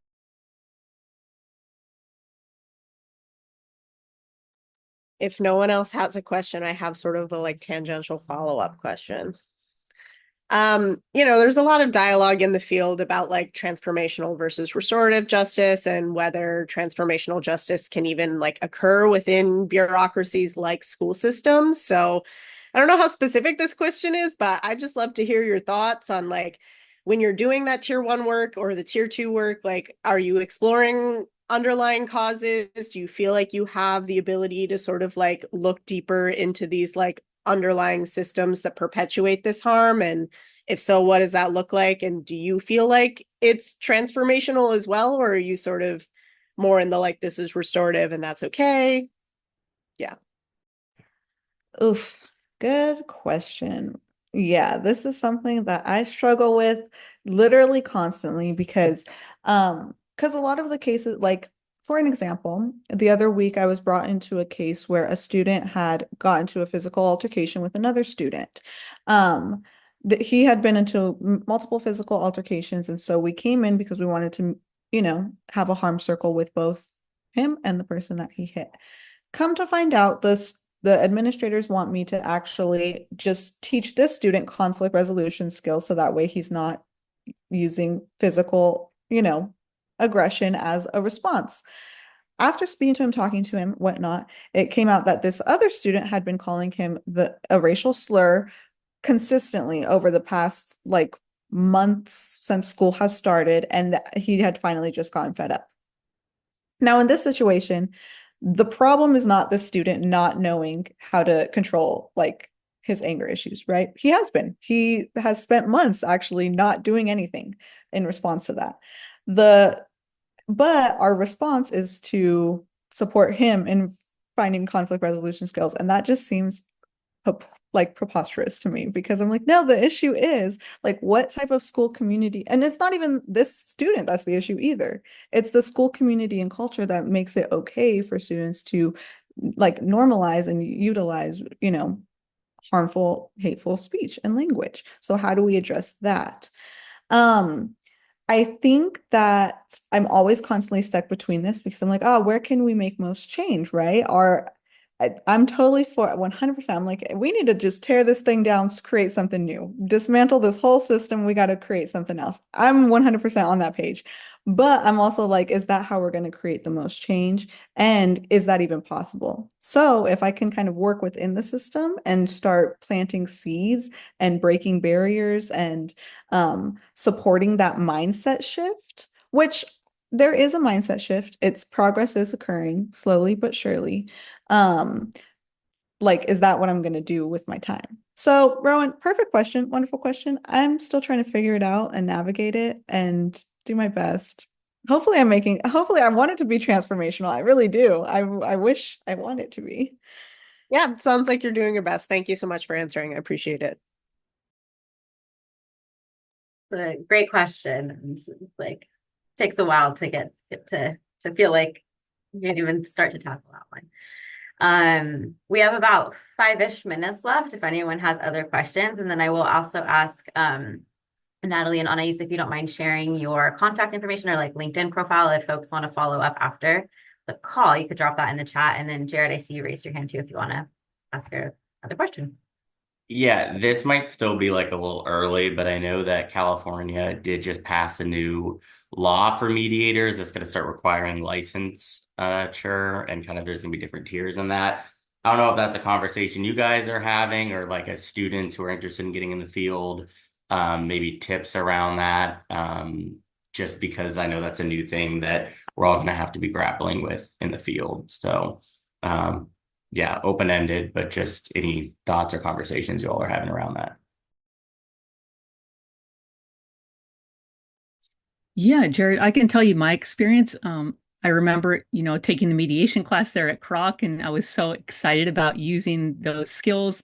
Then I got to NCRC. As I mentioned, I was training, but I actually wasn't aware, at least, and as you said, things are going to change probably, or very likely. But what I didn't know was that, at least my perception is that most organizations have their own kind of mediation certification program that's internal. So, for example, NCRC has its own mediation course. And so to be mediator with NCRC, you have to have gone through that NCRC course. And so although I had taken mediation with Phil there at Kroc, shout out to Phil, I still had to go through that course. So I think that's something I was unaware of. And I've tried to, just look into mediating with other organizations. And of course, they have their own course. I'm like, how many mediation courses am I going to go through, right? That's really a personal decision. How many organizations are going to try to be kind of a freelance mediator for? I would just kind of keep that in mind. I wish someone had told me that, to kind of just have that in mind as you give your time and or money, because all of these courses cost thousands of dollars. At NCRC, we're lucky enough that as employees, we get to go through that specific course at no cost, but then you have to be an employee of the organization, right? So it's just kind of things to keep in mind. I think that's a great question, and we'll see how this new law changes things. I think we will get started. And just as a heads up, this meeting is being recorded, so we can share this great information with students who aren't able to attend today. As I shared, my name is Christina Hernandez, and I work at the Kroc School as the fundraising director. And I'm really excited to have two guests here today to speak about their experience and share hopefully some tidbits and background information about their journey. And the first is Jennifer Freeman, CEO of Geeks. And then the second is Dr. Anna Marbut, professor of USD School of Engineering. And I'll pass it over, Jennifer, to you first, so you can share for about 10 minutes. Okay, sounds great. I was going to share a little slide deck and try to go through it quickly, but hopefully it'll be more interesting for everybody if they can see images associated. Am I able to share screen? Oh yeah, here we go. Do this real quick.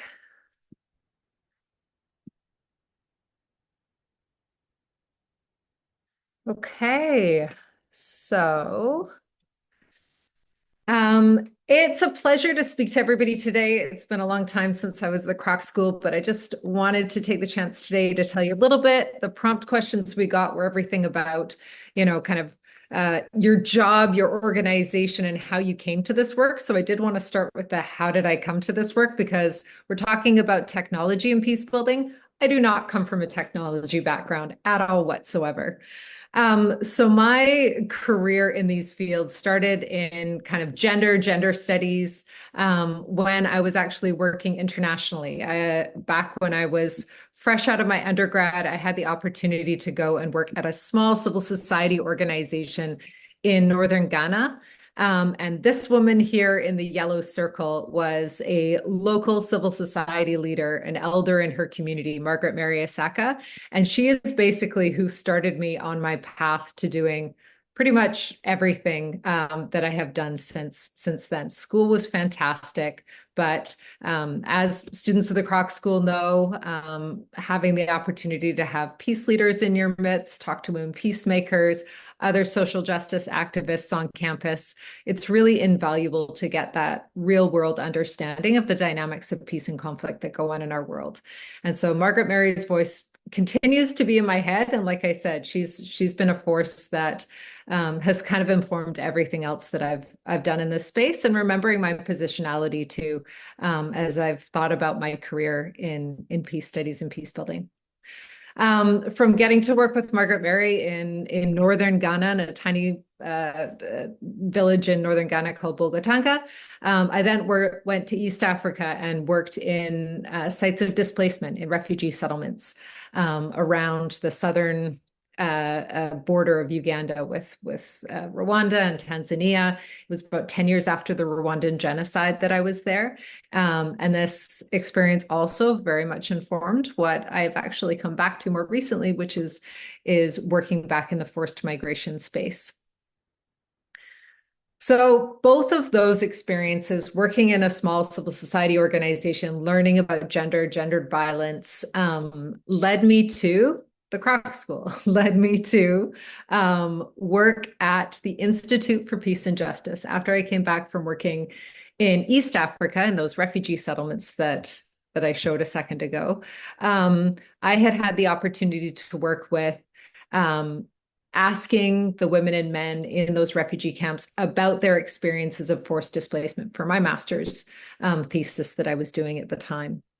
And when I came, my husband and I were moving around the world at the time, and we landed in San Diego first for his job. But I quickly looked around and saw that there was this Institute for Peace and Justice and the School of Peace Studies. And they had this program called the Women Peacemakers Program. And there was going to be a peacemaker that coming year when I arrived in San Diego that was a human rights lawyer from the Eastern Democratic Republic of Congo. And that's the population that I had been working with when I was in East Africa, and again, working on gender issues. Sylvie Maunga Mbanga had worked supporting survivors of sexual and gender-based violence in that conflict. And I just thought, dear God, I cannot believe this institute exists. I cannot believe that there's a program where they're documenting women's stories. And so I applied and was able to be a peace writer, and that kind of started my peace building journey, working for at the Women Peacemakers program and in the Institute for Peace and Justice for 11 years before I transitioned into what I'm doing now.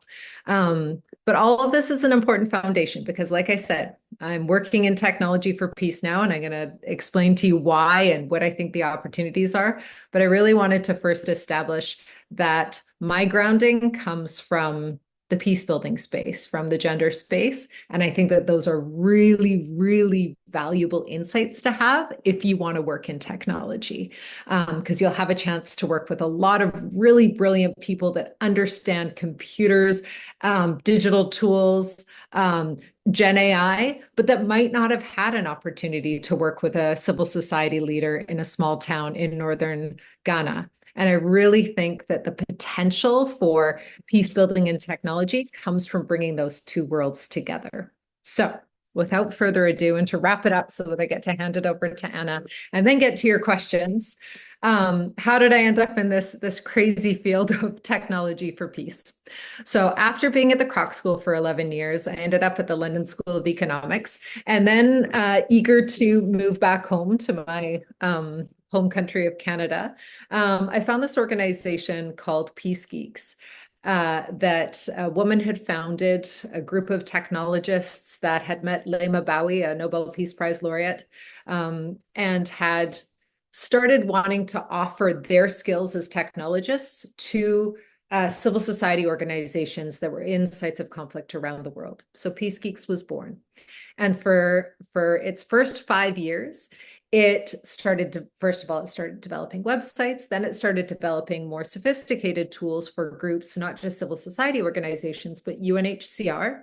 So we built a platform called Services Advisor for UNHCR in Turkey, Jordan, Iraq, and then Malaysia that mapped out what services were available. So where could you find water? Where could you find sexual and gender-based violence support? Where could you find shelter in a country? So you can imagine when somebody is forcibly displaced, like the people who were migrating across Turkey at the time from the Syrian conflict, from the Iraqi conflict and elsewhere, you're working in potentially a new language, new culture, a land that perhaps you've never been through. How are you going to find information and resources?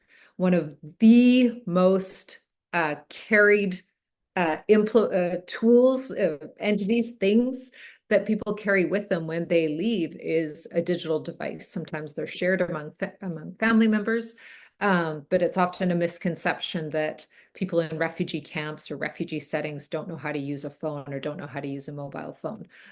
There's over 90% access to mobile technologies among refugees. That's a stat from IOM. From 2 years ago. So we developed this digital platform. It was multilingual. It was available on web and mobile apps, and available anywhere, free to use. And so from there, we then Peace Geeks received a Google grant to develop a similar product in Canada, because like in the US, in Canada, many newcomers and refugees that come to Canada aren't aware of the information and services that are available to them. And having free, multilingual, personalized information at the palm of their hands can help people find safer, more secure journeys. And that results in finding a greater sense of belonging.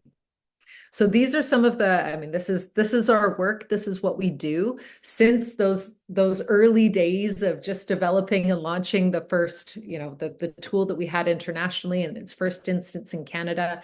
We've now continued to develop a multiplicity of digital platforms and tools, both for refugees and newcomers to Canada. We're in the process of scaling a new AI tool called a virtual career coach that helps refugees and immigrants and migrants practice job interviews. You can dump in any job description or title and practice your interviews so that you can get more ready for a job interview. You can practice soft skills. You can look up national occupation codes, what different cities and towns are hiring for in terms of different professions, what the cost of living is going to be like. A lot of things that people who've been forcibly displaced or on the move don't know about when they're coming to a new location. So that's what one of the strengths of technology, right? Taking huge amounts of data and distilling it down into accessible, distillable, multilingual, easy access. So this is where we've been operating for the last 10 years. I'm just going to wrap up quickly before I hand it over to Anna with where we're going next. And this is, I think, relevant for all of you who are interested in technology and peace building in the future. But right now, obviously, Gen AI is a very, very hot topic. It's being used I think we're at nearing the peak of its hype cycle. It'll probably come down eventually, but it's not going away. It's going to be like computers and the internet. Like it's going to dictate a lot of our work and the ways in which we do things. And businesses are adopting multiplicity of Gen AI tools all across their value proposition. But nonprofits are not. This is a study that's just been coming out a couple months ago. And it mirrors studies that have been done by groups like NetHope and others about how unprepared a lot of nonprofits are. And I was that person when I was working in peace building. I thought technology was mainly my email and spreadsheets, and then when we started having, what was then Skype calls. So now talking to nonprofits, we're really like, I understand what it's like to not understand technology. And so I feel like I'm the layman with my team of refugee and immigrant developers and designers who are light years ahead of me. But together we make the case to nonprofits that Gen AI can be used ethically and effectively. You just need to put the proper guardrails into doing so. But what I've heard from some nonprofits, which is just that they're closing their eyes and not wanting to integrate Gen AI into their operations, to me is a massive missed opportunity. And as a nonprofit sector in general, peace building and humanitarian intervention is, of course, the area that I care about. But across the nonprofit sector, we're light years behind. We're really not leaning in as fast and as intentionally as we need to.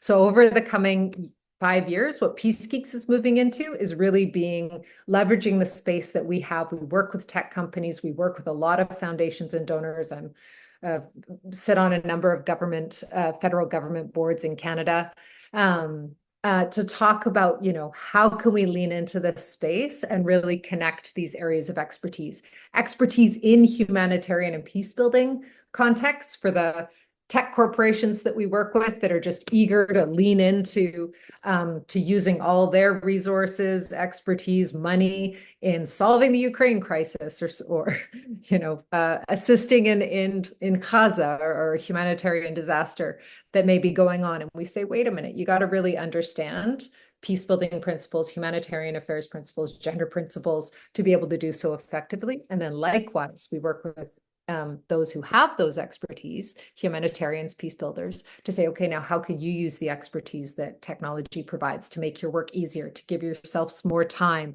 to focus on human connections, reconciliation, things that technology is not going to solve for. So I'll leave it there. That's the space that we're leaning into. I think it is an incredibly important area of work, and I hope that some of you are considering it as a future career path. Okay. Was that way over?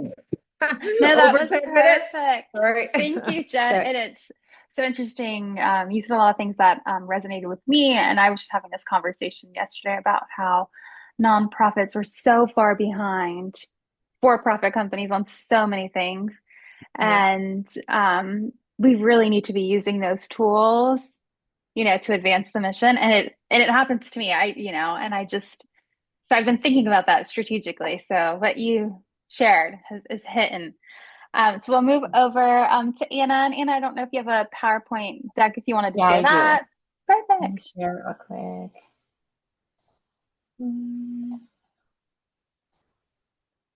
Okay. I don't have cool pictures like Jen did. I should have thought to put pictures. Mine is very boring. And it's actually interesting. I'm glad that you went first because I'm coming almost from the other direction. So my background is all in tech, and I'm very new to this, to kind of the civil society piece of things. So I'm a professor in the online program at University of San Diego for applied artificial intelligence.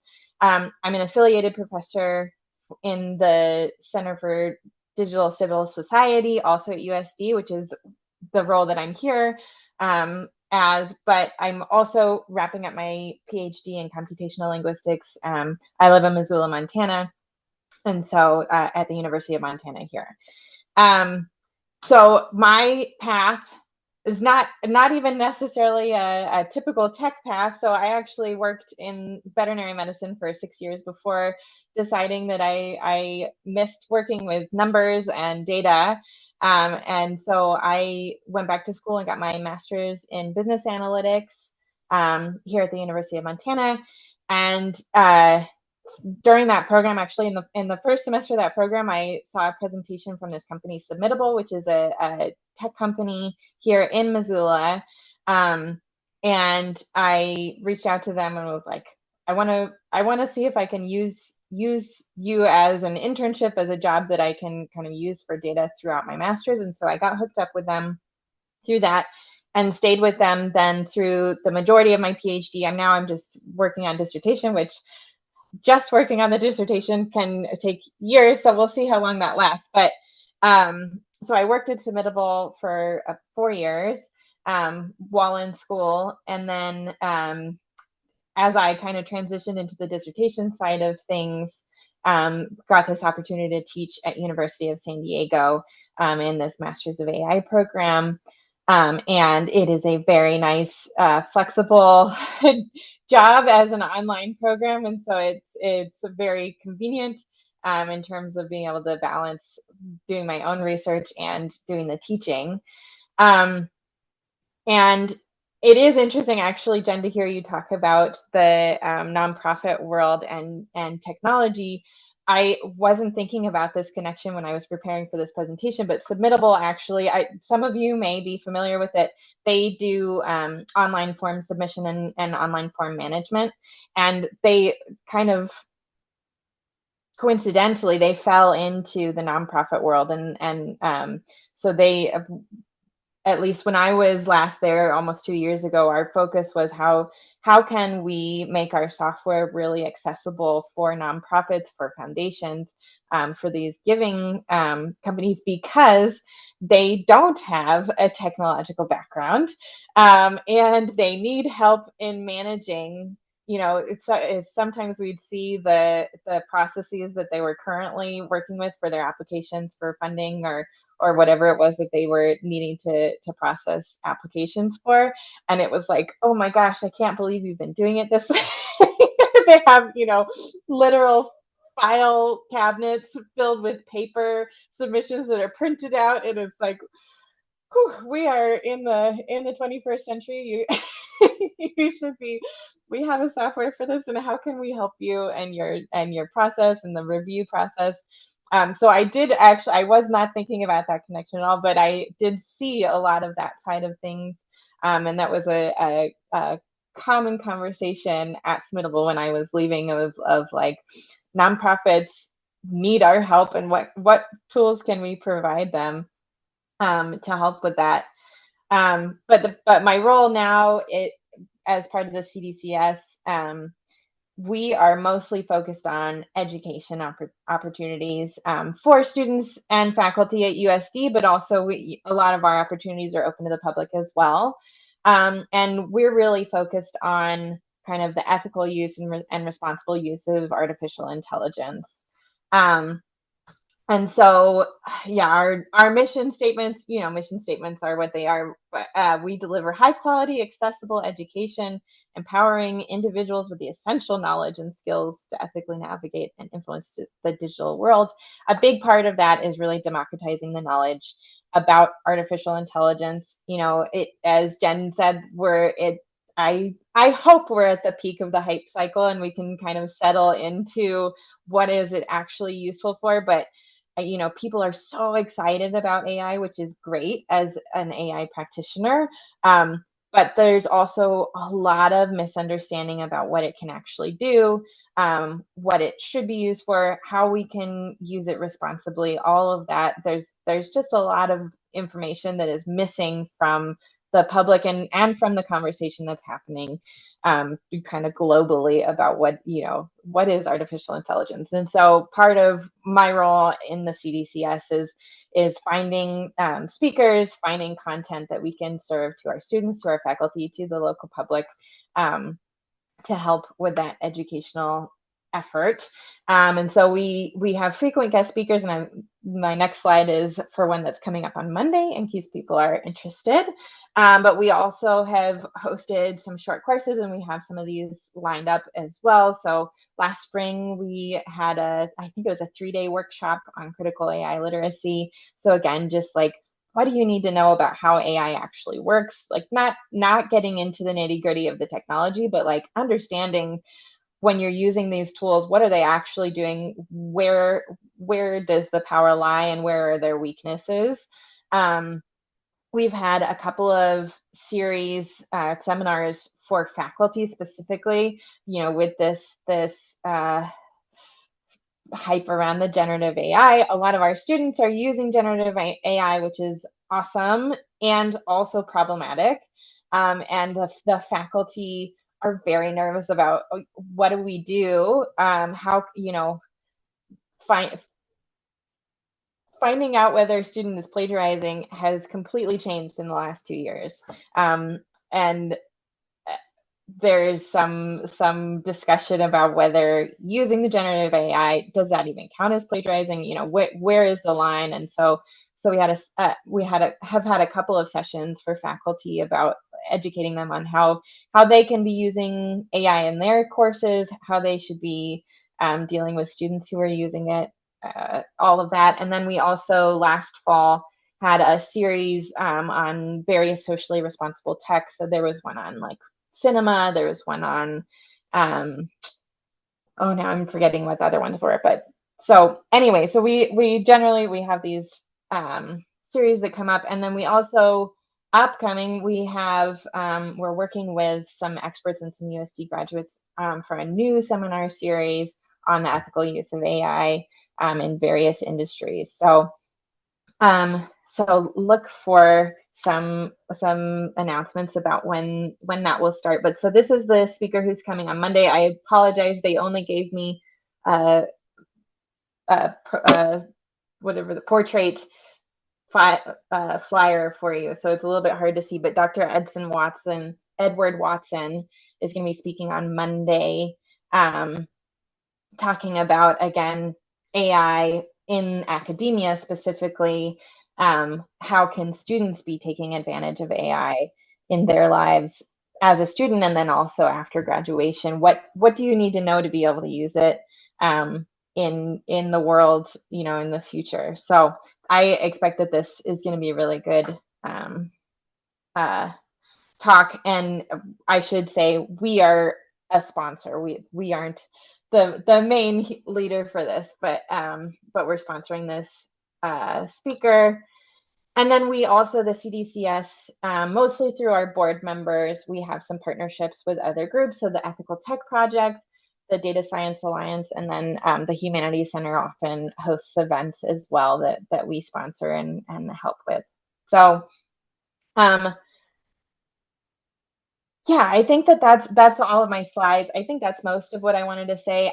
Like I said, I'm fairly new to the peace side of things, to the ethical AI side of things. And so I'm excited to talk to you guys and hear your questions and see if I can bring kind of the tech side of things to the conversation. Perfect. Thank you. We have just a few minutes pre-questions that Bianca kind of gave me, and then but if anyone has any questions, feel free to pop in. But I'll kind of start with a large question for you both. What are you most excited about within the field of peace tech, right? So what are these technologies from the AI side to with what you're doing, Jen, the use of the applications within your organization or beyond? And then on the other half, what's something that you're a little bit nervous about? And whoever wants to go first. Yeah, sure. Okay, I'll go. What am I excited about? I am honestly, really, right now, I'm really, really excited about scale. So we just, like, for example, we launched that virtual career coach at the beginning of June. When I started at Peace Geeks, we had put Arrival Advisor, our app had been out in the market for a year and a half. It was mainly spread word of mouth, and we had over 5,000 users, which we thought was amazing. We launched the virtual career coach, like I said, in June. In less than 3 months, we had over 100,000 unique users. And to put that in perspective, in Canada, which receives actually a little bit more refugees than the US does, we receive about 500,000 immigrants and refugees, which is, to compare, over 1% of our population. Like it's very high numbers. And so, but our largest employment organization in the whole country receives and serves about 20,000 people per year, which is huge. And they also have a budget of $20 million a year to do that work. We, in 1 year with $1 million, are going to be able to serve probably close to 200 to 300,000. And that's just off the charts. Like, every politician I speak to, our Immigration, Refugee, and Citizenship Canada federal department. I'm going to Ottawa next week to do a bunch of presentations. I've been speaking at corporate events and others. Like, it is just, when you use these tools effectively, it brings services, programs, information to people at a scale that we have just not been able to achieve thus far. And again, like, it's all about the users and whether or not. So the strength of Peace Geeks is literally that we talk to people constantly. As I said, my team are immigrants and refugees, and we are talking to immigrants and refugees, doing user testing, user discovery, user research, all terms that you'll get to learn about. And I think you really should learn about, because it's fascinating, the ways in which we do research differently than how I did when I was in academia and a professor at the Kroc School. And so, but it's just this ongoing, like, what are your pain points? And then, is technology going to be a good solution for that? And okay, now is this serving your pain points? And when you do that effectively, people really engage with the products, and you can really see the effect of your intervention. It was always so hard to talk about what impact we were making in doing traditional peace building, because oftentimes you were trying to prevent something. You were trying to result in a net negative, right? Like, yes, violence did not occur because of this program that we were doing for 5 or 10 years. Funders, policymakers, UN folks that we used to talk to did not like that statistic. Like, you're trying to prove a negative. What, you're trying to prove there wasn't a outbreak of, communal violence? It's hard. So technology allows for you to understand the impact that you're making. Again, it's not a silver bullet. It's not a panacea. There is incredible need and value in human beings doing additional levels of work all around technology. But technology, the thing I'm most excited about is its potential to scale. I just advised Accenture, which is a huge technology and strategy consulting group, like Deloitte, like EY, like those. And I went to the DOC, their global R&D center in Dublin, and got to advise them on a AI for Humanity hackathon that they did, where their teams from all over Accenture, they have 750,000 employees, very smart people, were coming up with concepts, but they had a lot of blind spots. And so it was myself and the head of Médecins Sans Frontières for the Gaza relief effort. And we were talking, and then I ended up consulting with them for 2 months to develop a tool, scraping social media data and augmenting it with data from ArcGIS, like satellite imaging, to look at safe route mapping in and out, and supply chain management in and out of humanitarian emergencies and disaster zones. And it needed a lot of work. I actually talked to, Topher and Austin, who is Dr. McDougall, and Dr. Troy Fitzpatrick, who are, again, friends of mine as well as former colleagues, and talking to them about, kind of what else we could do to get this tool as conflict informed as possible. But but nothing like it exists right now. And so now they're putting it out to market next week all over LinkedIn. They're going to be sharing out this collaboration that we did and putting the concept out to all of their development partners, including World Food Program and International Rescue Committee and Care International and all these organizations to see if anybody wants to be able to pick it up and then build it out and launch it into the world. So all of that is what I'm excited about. Sorry, that was a very long answer. What I'm terrified of a little bit, I mean, it's just that we do this ethically. I think that we are really at an inflection point as AI moves away. Like, I think that there's a lot of people who have documented and are sharing the ethical concerns around Gen AI, how data is being used, the inherent biases that, the internet have created.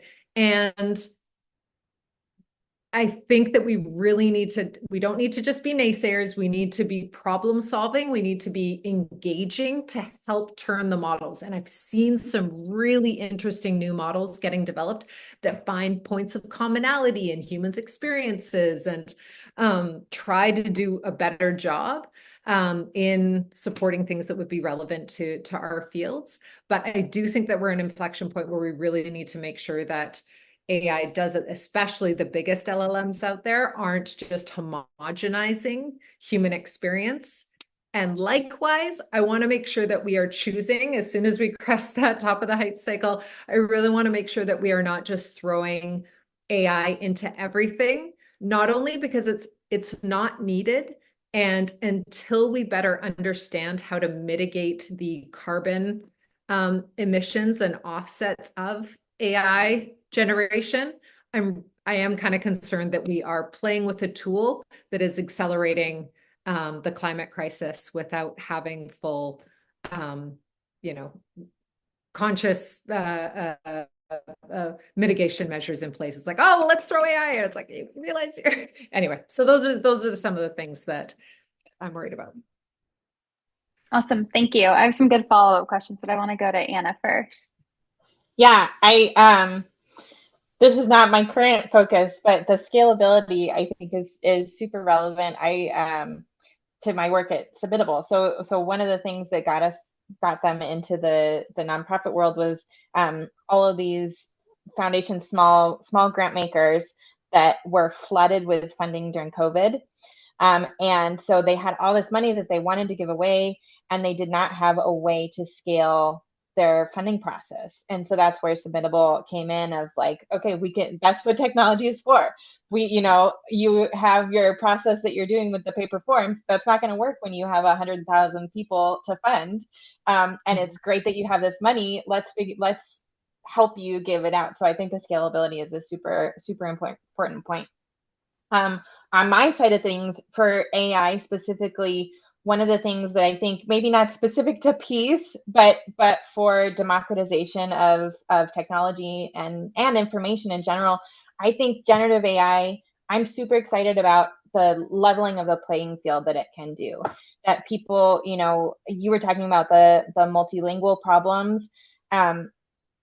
Translation is like old hat now for AI. It's so easy for them, for the tools to be able to translate. Also, we're seeing it in academia, where people who are not, English, first language English speakers are now able to produce papers in English, which a lot of the academic conferences and publications are focused in English. So they're able to produce papers on their research in their native language and then get it translated and have a quality publication, as opposed to, getting turned down from the conference because they aren't able to produce the paper. And we see it with a lot of our students in the online program, are foreign nationals, and same thing. We're seeing, as worried as we are about the plagiarism side of things and using the tool, I say to my students, use it as a tool and not an answer key. But being able, as someone who struggles with English, to use the content or interact with the content on a deeper level and not be worried about picking the right words and doing all of the English part, which is not the point of the program. The point of the program is to get them the information about using the technology. And so I think just on that level of being able to set everybody on the same level where we can communicate with each other, we can produce media that is understandable for across the world. I think it's huge on that side of things. My biggest concern, I was actually just having a conversation about this morning, is the flooding of the world and media with questionable content, using generative AI to produce tons and tons of content that may or may not be true, but we're at the point now that we can use generative AI to produce so much that it's hard to fact check, because you can you say, okay, well, I'll go look and see are there other sources who are saying the same thing. And yeah, there are hundreds of sources saying the same thing, but we actually don't know now were all of those sources created to support this, this same fake narrative. And so just the detection of truth is something that we are going to have to figure out as a global society. How do we determine what is real and what is not real? And I don't have an answer for that, but I think that's the thing that I am most worried about with the current AI technology, where we're going with it. Yeah, and that makes me think about our students, right? So students come to the Kroc School and we talk about building more peaceful and just societies. And online is a society and is the world, right? So our students who have this training, like what you were talking about, Jen, Masters in Peace and Justice, Conflict Management, Resolution, Humanitarian Action, Social Innovation, how do they make that jump from their on the ground expertise to this tech community, this tech world, right? What are some of the things they can do? And then I want to, after these questions are answered, if any students have any follow-up questions, please feel free to pop on in. Yeah, I think that there's a couple different ways, inroads into AI, into tech. So first off, most of the folks that I am hiring don't have formal computer science. Like some of the advanced developers, my senior devs and my CTO do.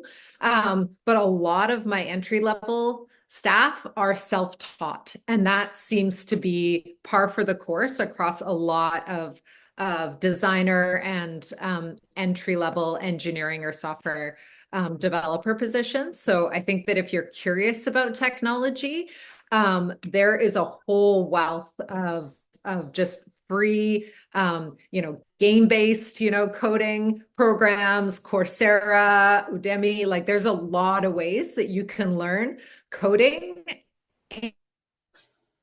And I would say design areas of UX and UI design there is so much overlap with social sciences, social science research. And I think a lot of the things that are already, I know a lot of areas of research.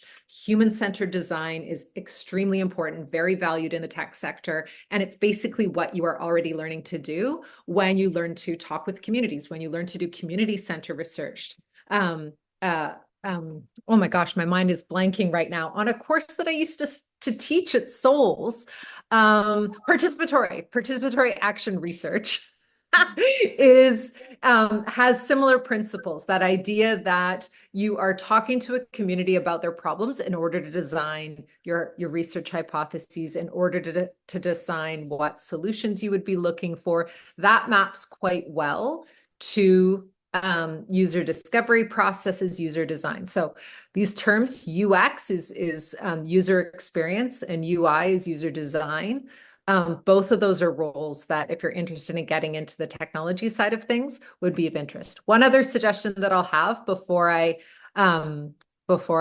shift is there's also a lot of kind of corporate CSR, tech CSR programs in funders and foundations that are interested in this intersection of how to bring technology in.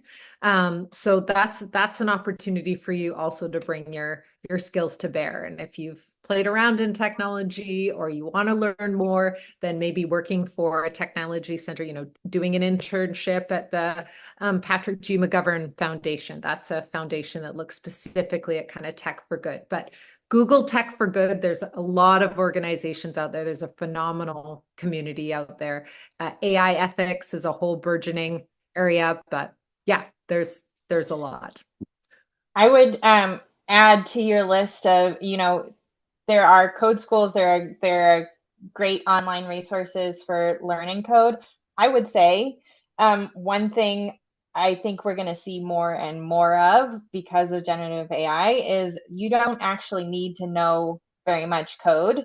The generative AI tools themselves can help you code. And something that I tell students all the time is if you're interested in learning a new technical skill, find a project that you're excited about, use ChatGPT and just say, hey, I'm trying to code out this thing. You should probably have some familiarity with whatever language you're working in. So yeah, like do an intro Python course on Code Academy or something like that, which is fairly quick. But then just work with ChatGPT and you can go back and forth and build out a program pretty quickly. And I think especially in a lot of companies that use tech but are not like a tech company, you can be a technical expert in that company with ChatGPT as kind of your technical guru behind the scenes of helping you build out the code. It's one of those leveling the playing field things that I was talking about. It's very helpful. So fantastic. 100%. It looks like there's a question in the chat for Jen, and it says, in the beginning of your career, Jen, how did you initially get involved with civil society organizations and refugee camps? Charlotte is looking to get involved into gender-based violence prevention abroad. Yeah, Charlotte. The very first, and so much of it is you open one door and then you can go from there. So for me, I was Canadian. So when I finished my undergraduate degree, we didn't have Peace Corps, but I applied to Canada's version of Peace Corps. And so it was an international internship program, and I was able to get a placement in Northern Ghana for 6 months. And then from there, I just extended my stay, traveled around the world, and met somebody who then worked at an organization that still exists called Right to Play. It was set up by the International Olympic Committee. I did sports. I taught swimming in high school, and they were looking for people who came from a sports background to work with UNHCR doing sport for development programs. And so I applied to them and was able to get into a position in Uganda and East Africa. But one of the things that I used to tell my students, and I say a lot, is there's a lot, I find it is a lot easier to get jobs in various countries. I was interested in conflict affected countries and refugee hosting countries like Uganda once you're there. And so if you do find an opportunity that gets you there for an internship or even an extended volunteer program, one of the questions a lot of international organizations have, UNV, the UN Volunteer Program, was how my husband got started in the UN and ended up working internationally for a long time. But they're oftentimes more likely to give people opportunities who are already there in country because they see how you adapt to that context, how you're living there, rather than them taking a risk on hiring somebody who's yet to move to that region. So I would suggest even, again, that was how I got involved with UNHCR and refugee camps, but I would say any other opportunity you find, and then from there, start connecting and looking at other opportunities in the country or in the region. That's helpful. Any other questions or thoughts from the group?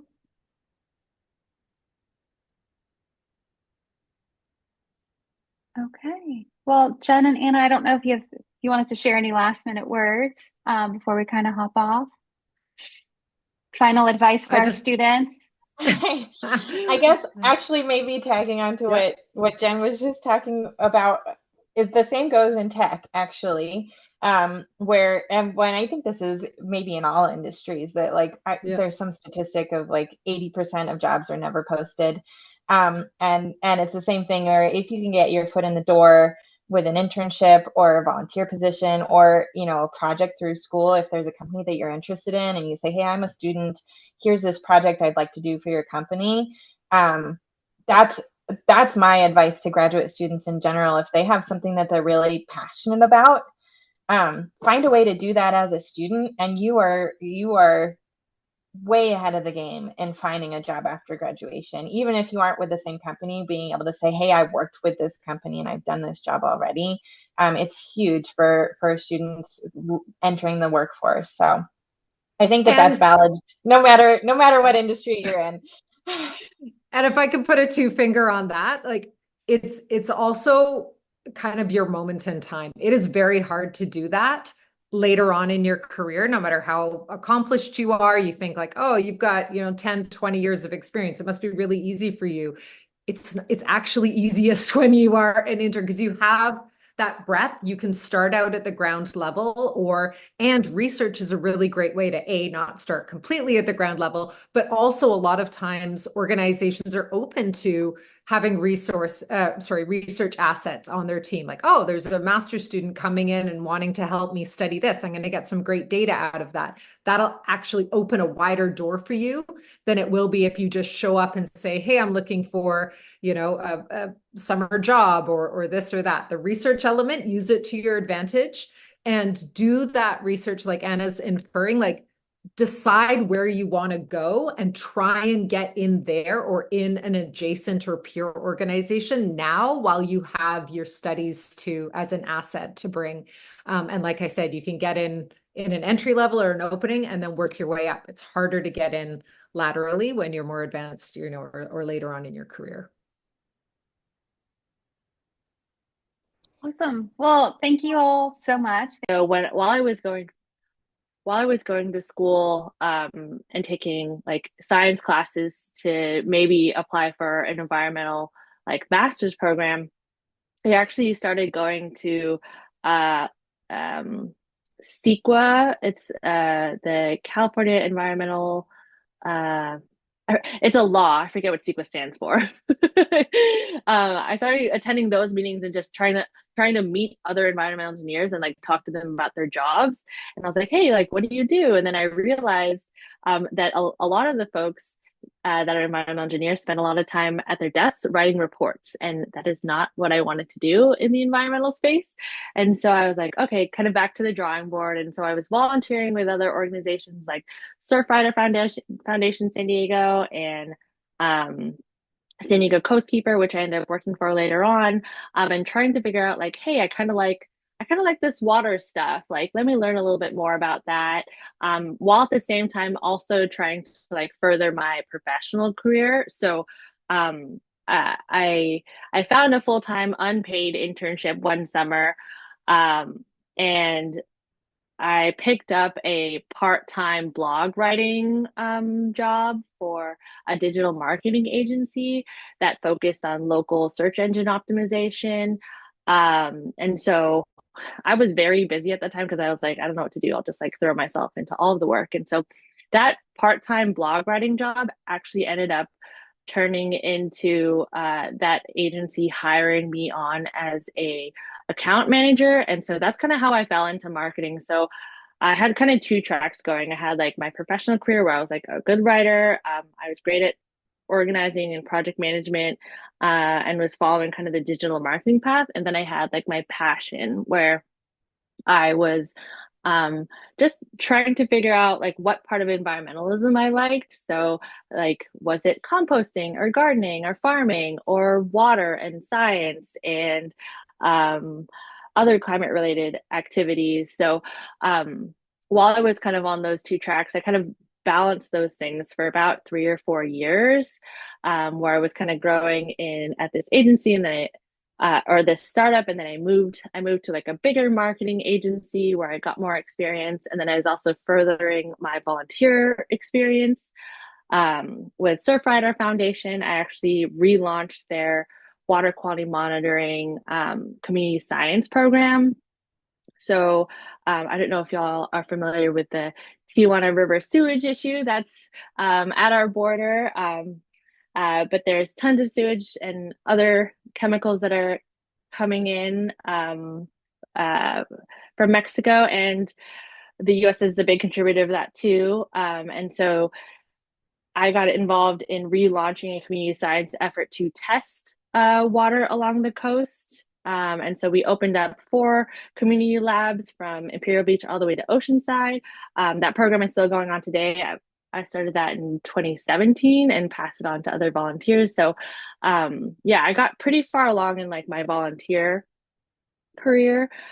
And so over time, I was able to kind of merge these 2 fields together with kind of like getting closer and closer to my goal of like, okay, I want to work in this field. I want to work in communications, but in an environmental organization.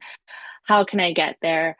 And so I ended up finding a job at the Center for Sustainable Energy on their marketing team, another local nonprofit, but much bigger.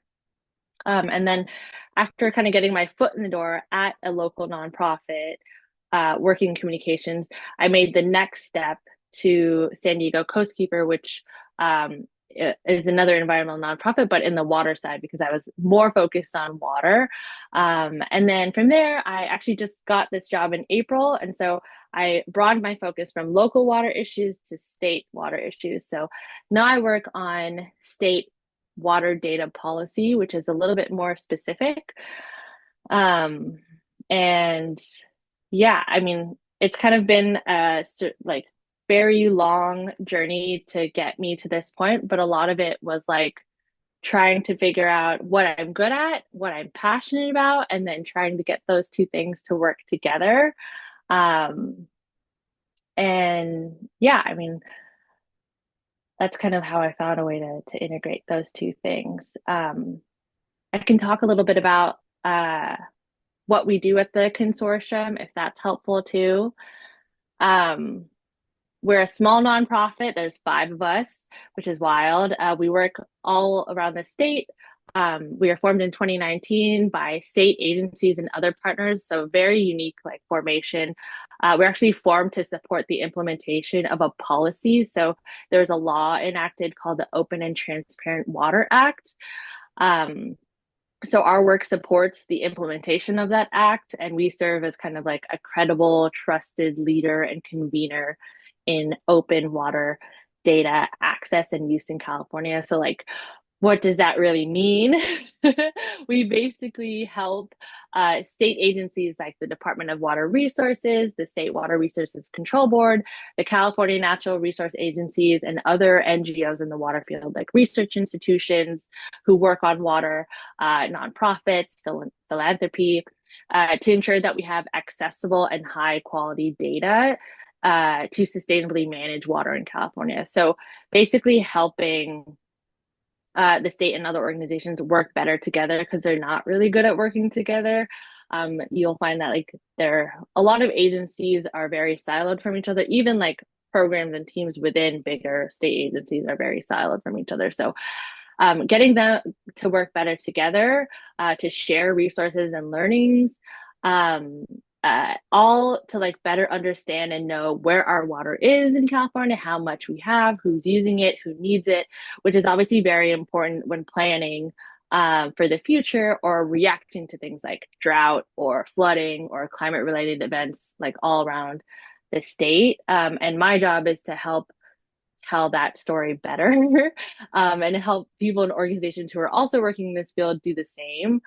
So I work with a lot of like data scientists, program managers, policy wonks on very technical stuff. And then like my superpower is to turn all of that jargon into something that people can actually understand and take action on. So yeah, that's a little bit about me. Happy to Amazing. answer any questions. Yeah, thank you so much for that. I'm so impressed in how you were able to transition and use your experience to kind of meld that with the passion of yours around water. Well, I'm mindful of time, so I want to make sure that we get time for Nicole to introduce herself, and then we can jump into some questions. Does that sound good? Great. And I'm from Perfect. PowerPoint. Is that okay? Yes, absolutely. Okay, great. I'm gonna go ahead. Oh, I think I'm sharing my whole screen here. To share just here. All right, I'm a professor in the Kroc School of Business, and I also am the co-director of the Environmental Integration Lab here at USD. My background, so I'll just go into a little bit of my history. I think my career's really been driven by things that I find interesting and important. And I'm from a rural area in Washington State. And one of my first jobs was teaching. So I taught in the K through 12 system, and I was pursuing my teaching certificate. And while I was doing that, I was working in kind of very rural areas that were 90% non-white. And they were experiencing lots of groundwater contamination from runoff from dairies and agriculture. And the solution from the EPA, the Environmental Protection Agency, was to put these specialized filters in these homes that only had about 9, at the time, that was, I'm going to date myself, but 20 years ago, or 15 years ago, maybe not quite 20, 15 years ago, to put these filters in these homes. And at the time, the average income was like, per household was like $9,000 a year. So very rural, very low income. And that intersection between big agriculture and community was really important to me. It's something that I found interesting to figure out why these barriers exist and why we continue to come up with solutions that don't work for communities. Just this morning, this was top of mind because they're shutting down some of the dairies. And so 15 years later, the EPA has finally kind of targeted upstream to focus on the actual dairy that's producing and not developing best practices around water usage and preventing the contamination in the first place. So that piece was really my driving force for going to graduate school. I also worked as a conflict mediator, or volunteered as a conflict mediator in Washington State. You can pursue your certificate in multiple different ways, where you have to do like 250 hours and on-the-job training. So I had an internship there. So I was deeply embedded in these communities, working on issues around justice, food, and all kinds of things. And business was a strong intersection there too. So with that, I went to get my degree in sociology and environmental sociology. After that, I worked in policy in Utah around multiple different things, issues around gender, how to approach funding for communities in need of assistance, and solar programs. From there, I pursued my PhD in business administration as a Net Science Foundation fellow. And with that, it was integrated transdisciplinary training. That means I've trained in environmental science, policy, and business administration, with business administration being my core discipline. In that role, I taught at UMass Boston, which was the third most diverse university in the US and still is. And I worked on the Climate Ready Boston project, and my dissertation was on understanding climate risks. So with that, took a perspective of understanding kind of just the broader political economy, how we're understanding risk, what risk is, how communities interpreting those climate impacts and climate risks. So there's a strong justice component there, and we just recently published some work around climate justice and climate adaptation. I have a lot of interesting kind of industry experience. I worked in the wine industry. I worked for Benefit Cosmetics. I worked for a large car dealership in Washington State. So I've done so many different things, from justice to, wine, and what I do now in my research. And currently I serve on the advisory board of the San Diego Regional Climate Collaborative, which is housed at USD. I co-founded, again, the Environmental Integration Lab. We're moving into our 5th year, and I'll talk a little bit more about that. But right now, I'm really interested in ideas around regeneration, social enterprise, still working on climate adaptation and climate risk, as well as climate justice. So I'd really see myself in this moment as someone who brings all of those experiences from a very kind of diverse, very different, diverse perspectives into how I think. So I think about these complex problems that we're grappling with, and mostly climate change and issues around sustainability.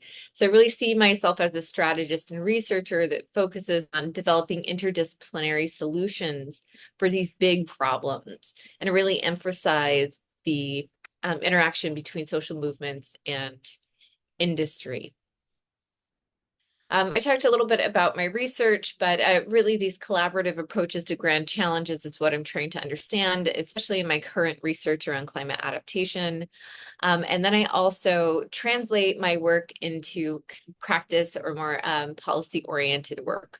Most recently, I worked as a lead researcher for the Equity Implementation for Climate Action Plan for the County of San Diego. That was just recently approved, so you can find it in Appendix 9.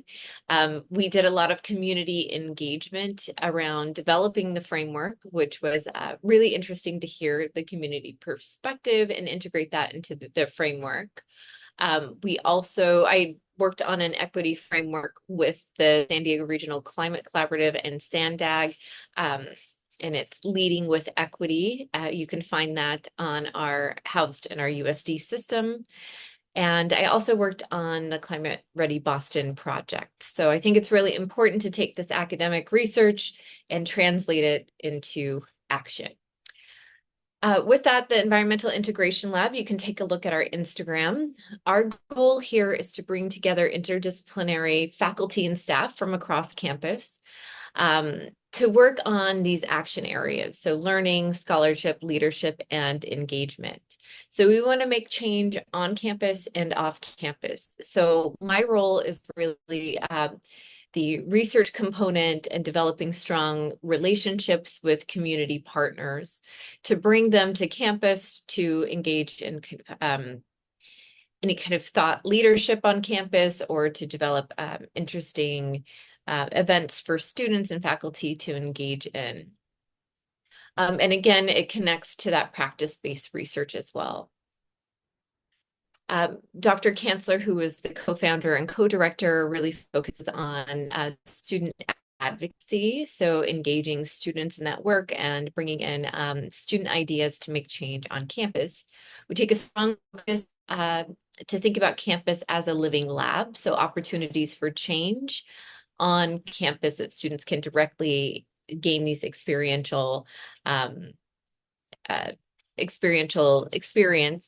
with environmental or social problems. So some of the work that we've done, the Olay weekend workshops, we've done a lot of film screening and panels. We have here our beach cleanup that was led by one of our graduate research assistants, Miranda Holmes. We did a teach-in for climate justice, and we also have developed a commitment during Earth Month to ask professors to make climate a class. So we've developed a toolbox for that, and we ask professors to sign up.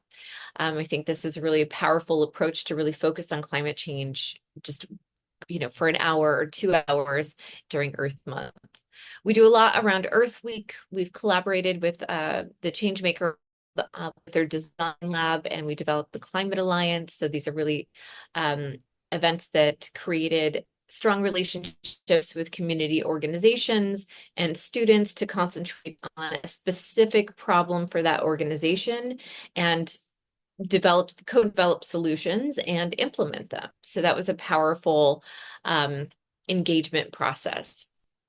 We've engaged in multiple podcasts, including the one here at USD. There's more storytelling, and then just various sustainability initiatives. Here we've had seating change to campus a few times, and I've traveled to the San Francisco Climate Week for a screening of seating change, as well as Laguna Beach. This is really great. It's the path of conscious commerce. It focuses on businesses that pursue social and environmental good with a strong orientation towards regeneration. And regeneration is really this idea that's very intriguing to me at the moment, both from a practical perspective as well as a research perspective. So it's really that process of restoring and enhancing the ecological and social systems that have been degraded through the way that we do things, especially through business practices now. So how essentially we can create a more sustainable, equitable, and resilient future through repair.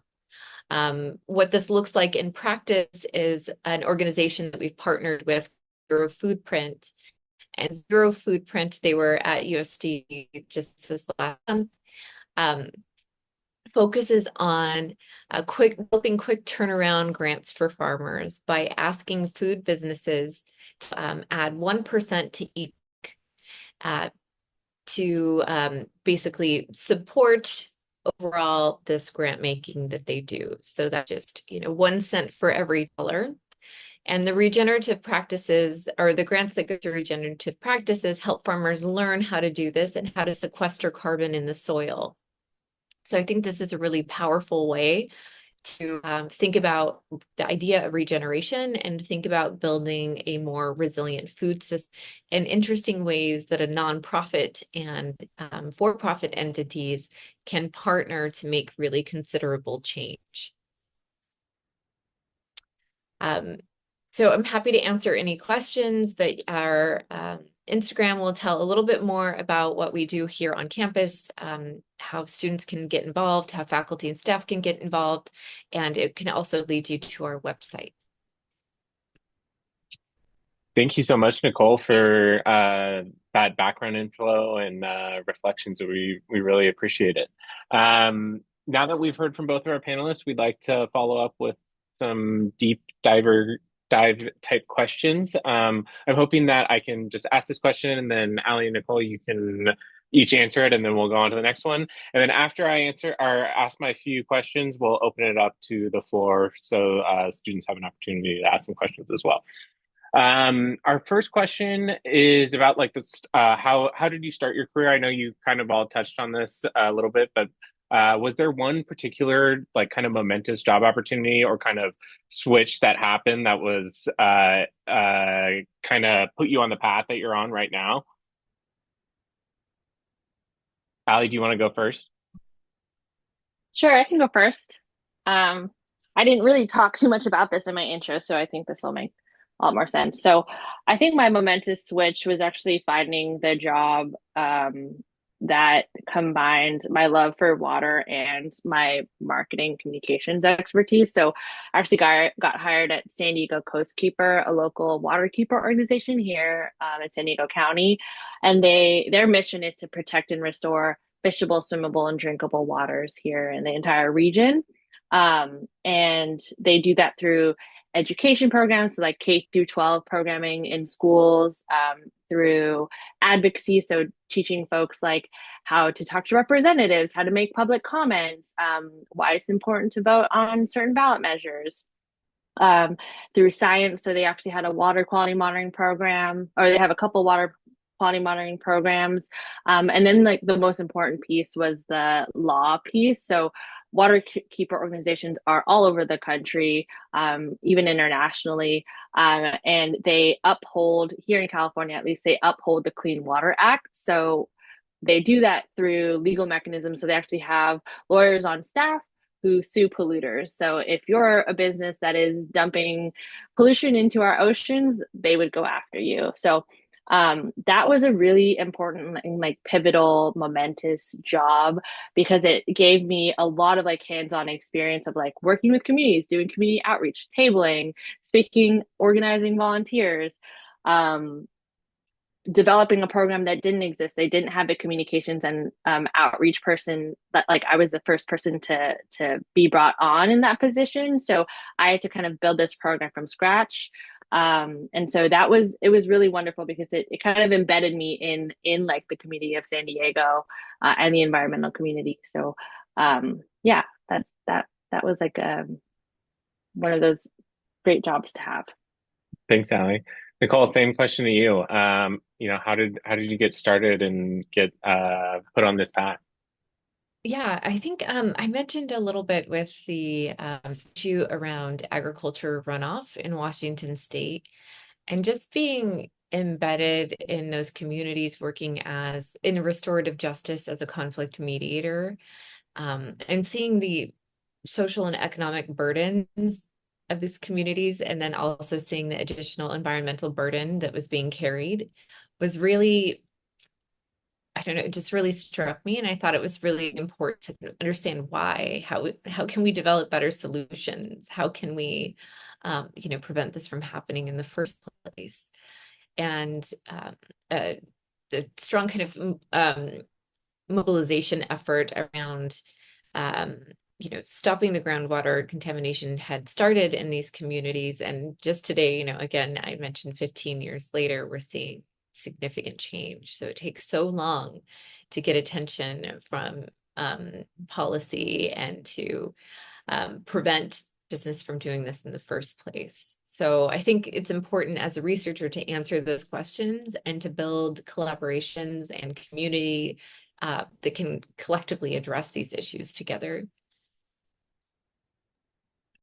Okay, thank you for that, Nicole. My next question is kind of around skills and skill building.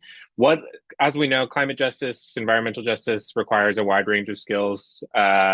What skills, or maybe it's an experience, have helped you advance in your career? And what do you think, what are those valuable skills that our students here should be looking to enhance themselves and add to their toolkit? Maybe Nicole, you can start us off, and then we'll go to Allie. Great. In terms of skills, I think one, just finding what really drives you, because you're going to be really happier if you get to do work that's really important to you. I would also say things that don't seem as meaningful today or can be incredibly meaningful later. So doing getting as much experience as you can. So the volunteer work, the meeting with individuals, finding mentors is also incredibly important. That can help kind of guide you along the way, where you can run something by them. I think those are all important resources to have. And more kind of oriented towards skill sets, I think learning to work in teams, learning to think in systems. So not just from your view, but thinking about the social system that we're embedded in and the environmental system that we're embedded in and how those are connected. I think that helps.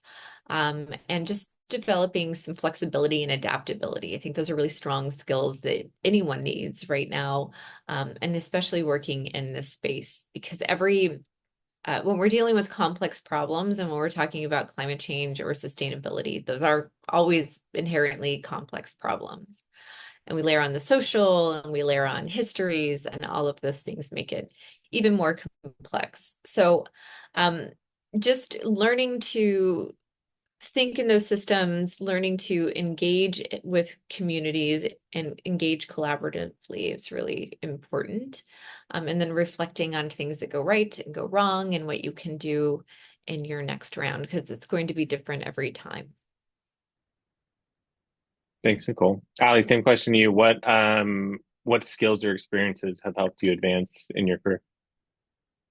Yeah, I mean, all of the skills that Nicole mentioned, but also want to just emphasize the soft skills. I don't really call them soft skills. I think they're very critical skills. Skills like listening. I think listening is hugely important. And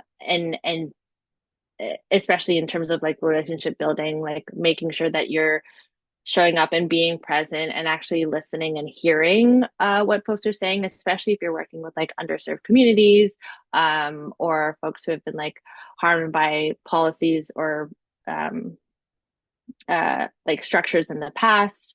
I also think having good boundaries is a very underrated skill in this space. I don't know if you've heard a lot from other folks in this space, but like what I hear and what I know about myself is like the biggest challenge for me working in something that I'm super passionate about is like turning off and separating myself, like turning off my computer, separating myself from like my work, because it is a part of me and I like live the values of my work. It's very difficult to like, okay, I'm done my 9 to 5. I'm not thinking about that anymore. I'm like constantly thinking about work. So the if you can like find a way to like set like either physical boundaries or spiritual or psychological boundaries of like that'll better like protect yourself and like from like overworking or like burnout, because it is a big thing in the environmental justice field. So just finding ways to like integrate joy and connection and community and creativity. I think those are very like critical skills, because it is like really hard and depressing sometimes, and you have to like find ways to like laugh and like enjoy and like, you know, you got to enjoy the places that you're protecting too. So making sure that you get outside, drink lots of water. So yeah, just being able, like, you can't really take care of your community or your planet if you're not taking care of yourself. So I would say that's kind of like a skill that I'm still constantly learning. Yeah, I love that answer. That's great. And I think it ties in so well to, yeah, but what you're talking about your passion, right? And if your passion is driving you, I could see how you could maybe get burnt out if it was nonstop. So I have one more question and then we'll switch it over to audience questions. This one's kind of about like the field of environmental justice and climate justice. Where do you all see the most job opportunities emerging? And what types of roles within the sector should our students be paying attention to? Nicole, do you want to start us off on this one again? Sure. So I think one, building your network is important. So you can pursue justice and social equity in multiple different ways. So right now, most of my network is really connected to the adaptation space or to the regeneration space, specifically in agriculture. So I do see a lot of kind of government jobs opening up and nonprofit jobs. And I really loved how Ali described her journey through the kind of different nonprofits and how that led you to your current position. So really gaining that experience, I think, is important.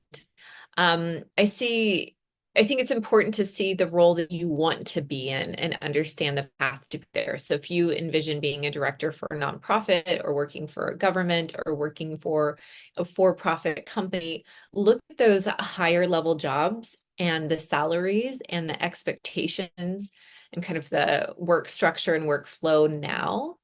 And you can kind of start envisioning your career path to get there. I think that's really important. So when I mentor quite a few students and they tell me about their aspirations. So when jobs come across my desk from my network, I immediately send them to them so they can see, even if they're, you know, an aspirational job, they can see the path to get there. So that's what I would say, kind of start now, look at your goal, your dream job, know what it is, and take the opportunities that are lower ranking to get there now.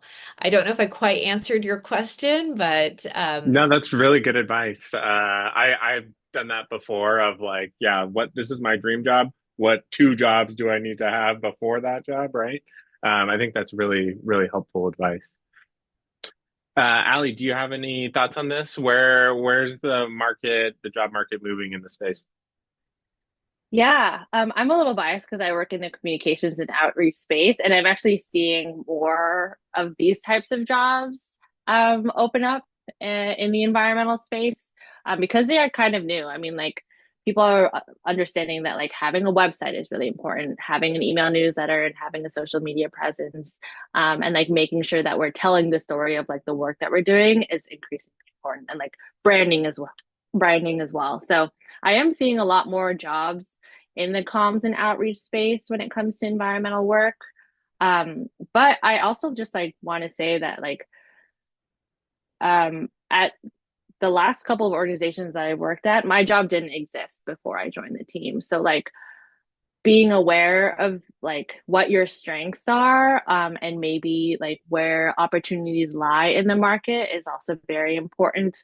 And like I'll give another I'll like kind of approach this a different question a different way too. Like I spent a lot of time volunteering, which is such a privilege to have. Like I had a job and I volunteered on top of that. A lot of folks don't have enough time to do those things in a day. So finding ways that you can like gain experience in like non-traditional ways is also very helpful. So like not taking no for an answer. Like if you don't get a job, find a way and like follow that interest to figure out how you can actually gain that experience if you don't actually get the job. So I'm going to give an example. At the Center for Sustainable Energy, I pitched a podcast idea for our organization. That idea didn't come to fruition. So during the pandemic, I actually launched a podcast myself with one of my friends. And that was really fun and is a great piece to my portfolio. It actually explores people's different personal journeys to advocacy and action. So like if you're curious about working in the energy sector or being an artist or all these different types of like advocacy and activist centered jobs, no one really has like a clear path to where they get to. So that was like very inspirational to me.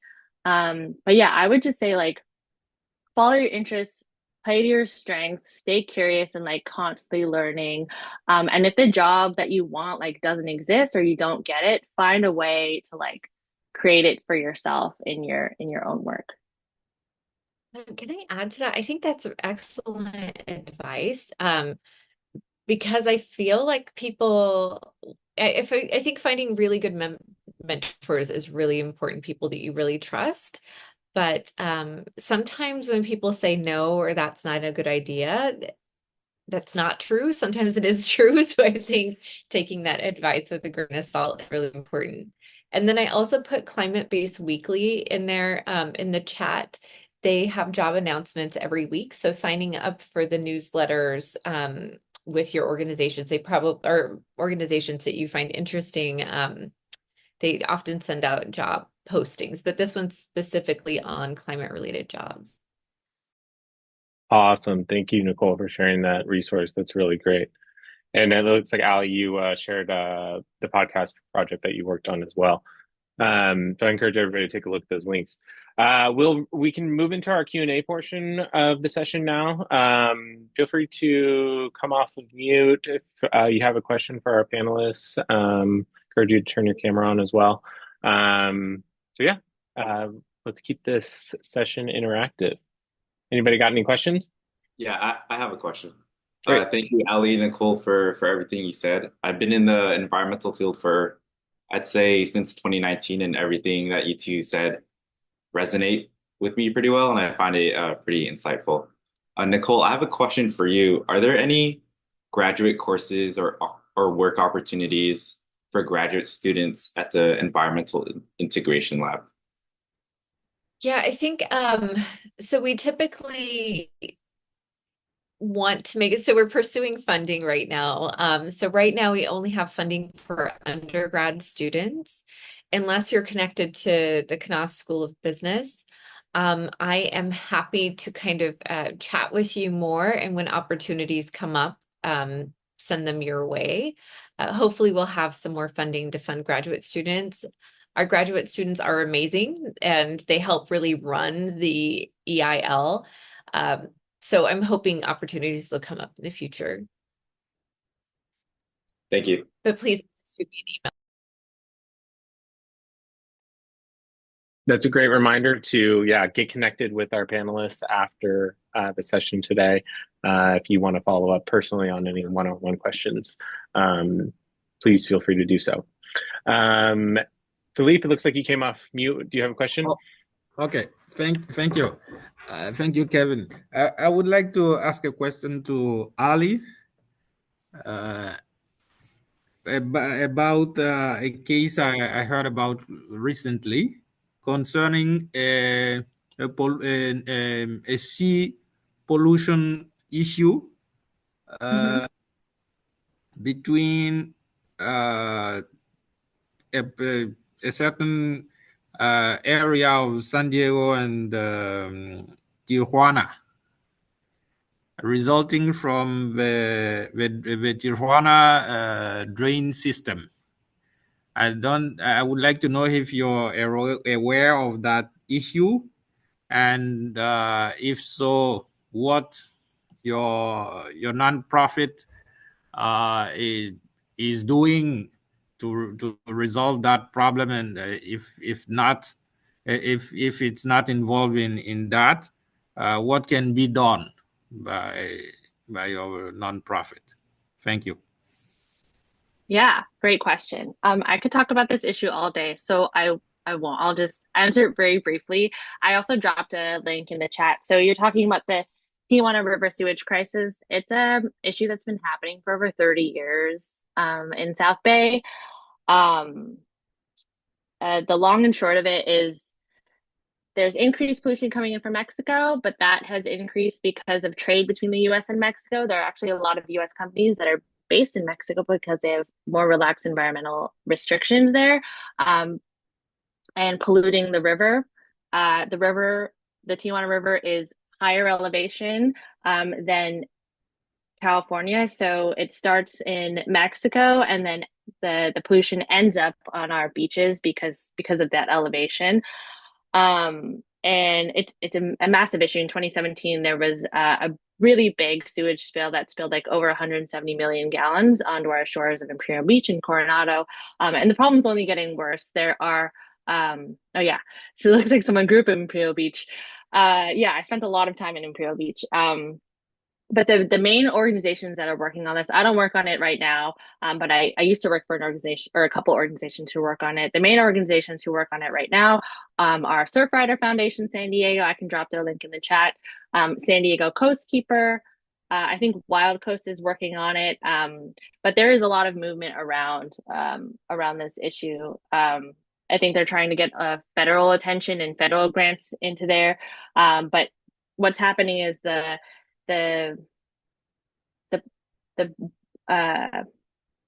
water sewage treatment plants that are stationed at the border, they're overtaxed and aren't working, and it's going to take like millions and millions of dollars to fix them, which they're trying to figure out a solution to that. It's extremely complex because it is an international problem, and trying to get like Mexico to the table and the US to the table, and also trying to get all of the authorities who are like in charge of that issue to the table is very difficult.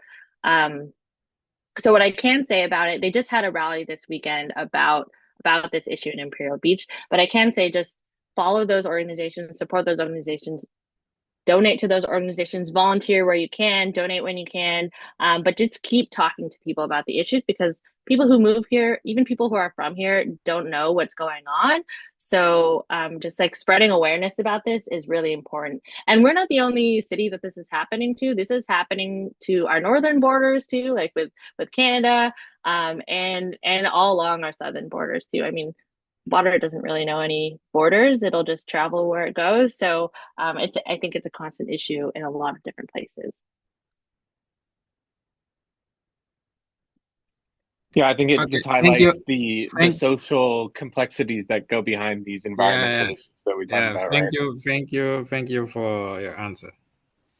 Yeah, of course. Thank you, Philippe. Any other students want to jump in with their questions?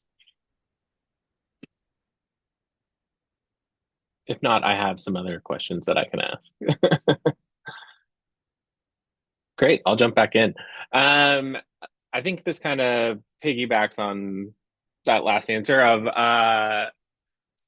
advancing climate justice, right? It's not only the environmental stuff, but there's the personal, right? The emotional, dealing with people. What are the biggest challenges that you all face? Is it working with people, or is it more something else? I'm curious. I think for me, it's breaking down assumptions, right? So kind of creating a common understanding. I can see that climate change has been, and issues of equity and justice have really been politicized, I feel like, especially lately. So, but when you go out and talk to people, you can kind of have a deeper understanding of what's going on, what's driving them, and trying to find common ground wherever you can to kind of create shared understanding. It's very hard to do. But I think it's work that we have to do. We, live in this very polarized society right now, and just finding that common ground, having those conversations, seeing the humanness in people is important, and helping them break down their own assumptions. So I think that's important. Do you encounter pushback often in your work? Yes, yeah, definitely. I think especially in kind of like the agriculture farming space, I think that there are very strong perspectives around regulation, around business interest, agribusiness interest, and then just the kind of different the political divide that we're experiencing. But when you ask people if they care about, their community, if they care about having clean water, if they care about environmental problems, they do. Sometimes it's even around climate change being human caused or not human caused. That's a conversation. But I start from the problems that we care about. We care about where our tax money is going, right? We don't want to, for instance, that money go to beach nourishment projects that support wealthy households. We can agree on that, right? We want it to go to support communities that need it the most. So I think starting from the problem sometimes too. Yeah, absolutely. Ali, same question to you. What kind of challenges and obstacles do you see in your space? I mean, all the challenges that Nicole mentioned are very relevant in my space. Is like level setting and making sure that we're on the same page and understanding like what the actual issue is. That does take a lot of work of like, because everyone's coming from different backgrounds and different skill sets and different areas, and making sure that we're like talking about the same things is really, really important to like addressing the challenge and then finding the solution. I mean, this it takes a lot of work. But I also think that another challenge is honestly getting people to like engage is really hard, because like everyone is busy, everyone has things that they're, you may have family or things that they want to accomplish in their personal lives. It's really hard to like stand out in all like the noise that's going on, and to get people to care about certain issues. And so to what Nicole said, like the more that we can like humanize an issue or a topic, and like put people in front of other people, and like, really like get them to talk to each other and listen, that's been really difficult and hard, just to get everyone in the same room. But yeah, like maintaining, like getting people to prioritize open water data is so difficult, because it's not really, it's a very niche topic, but people understand that we need to know where our water is.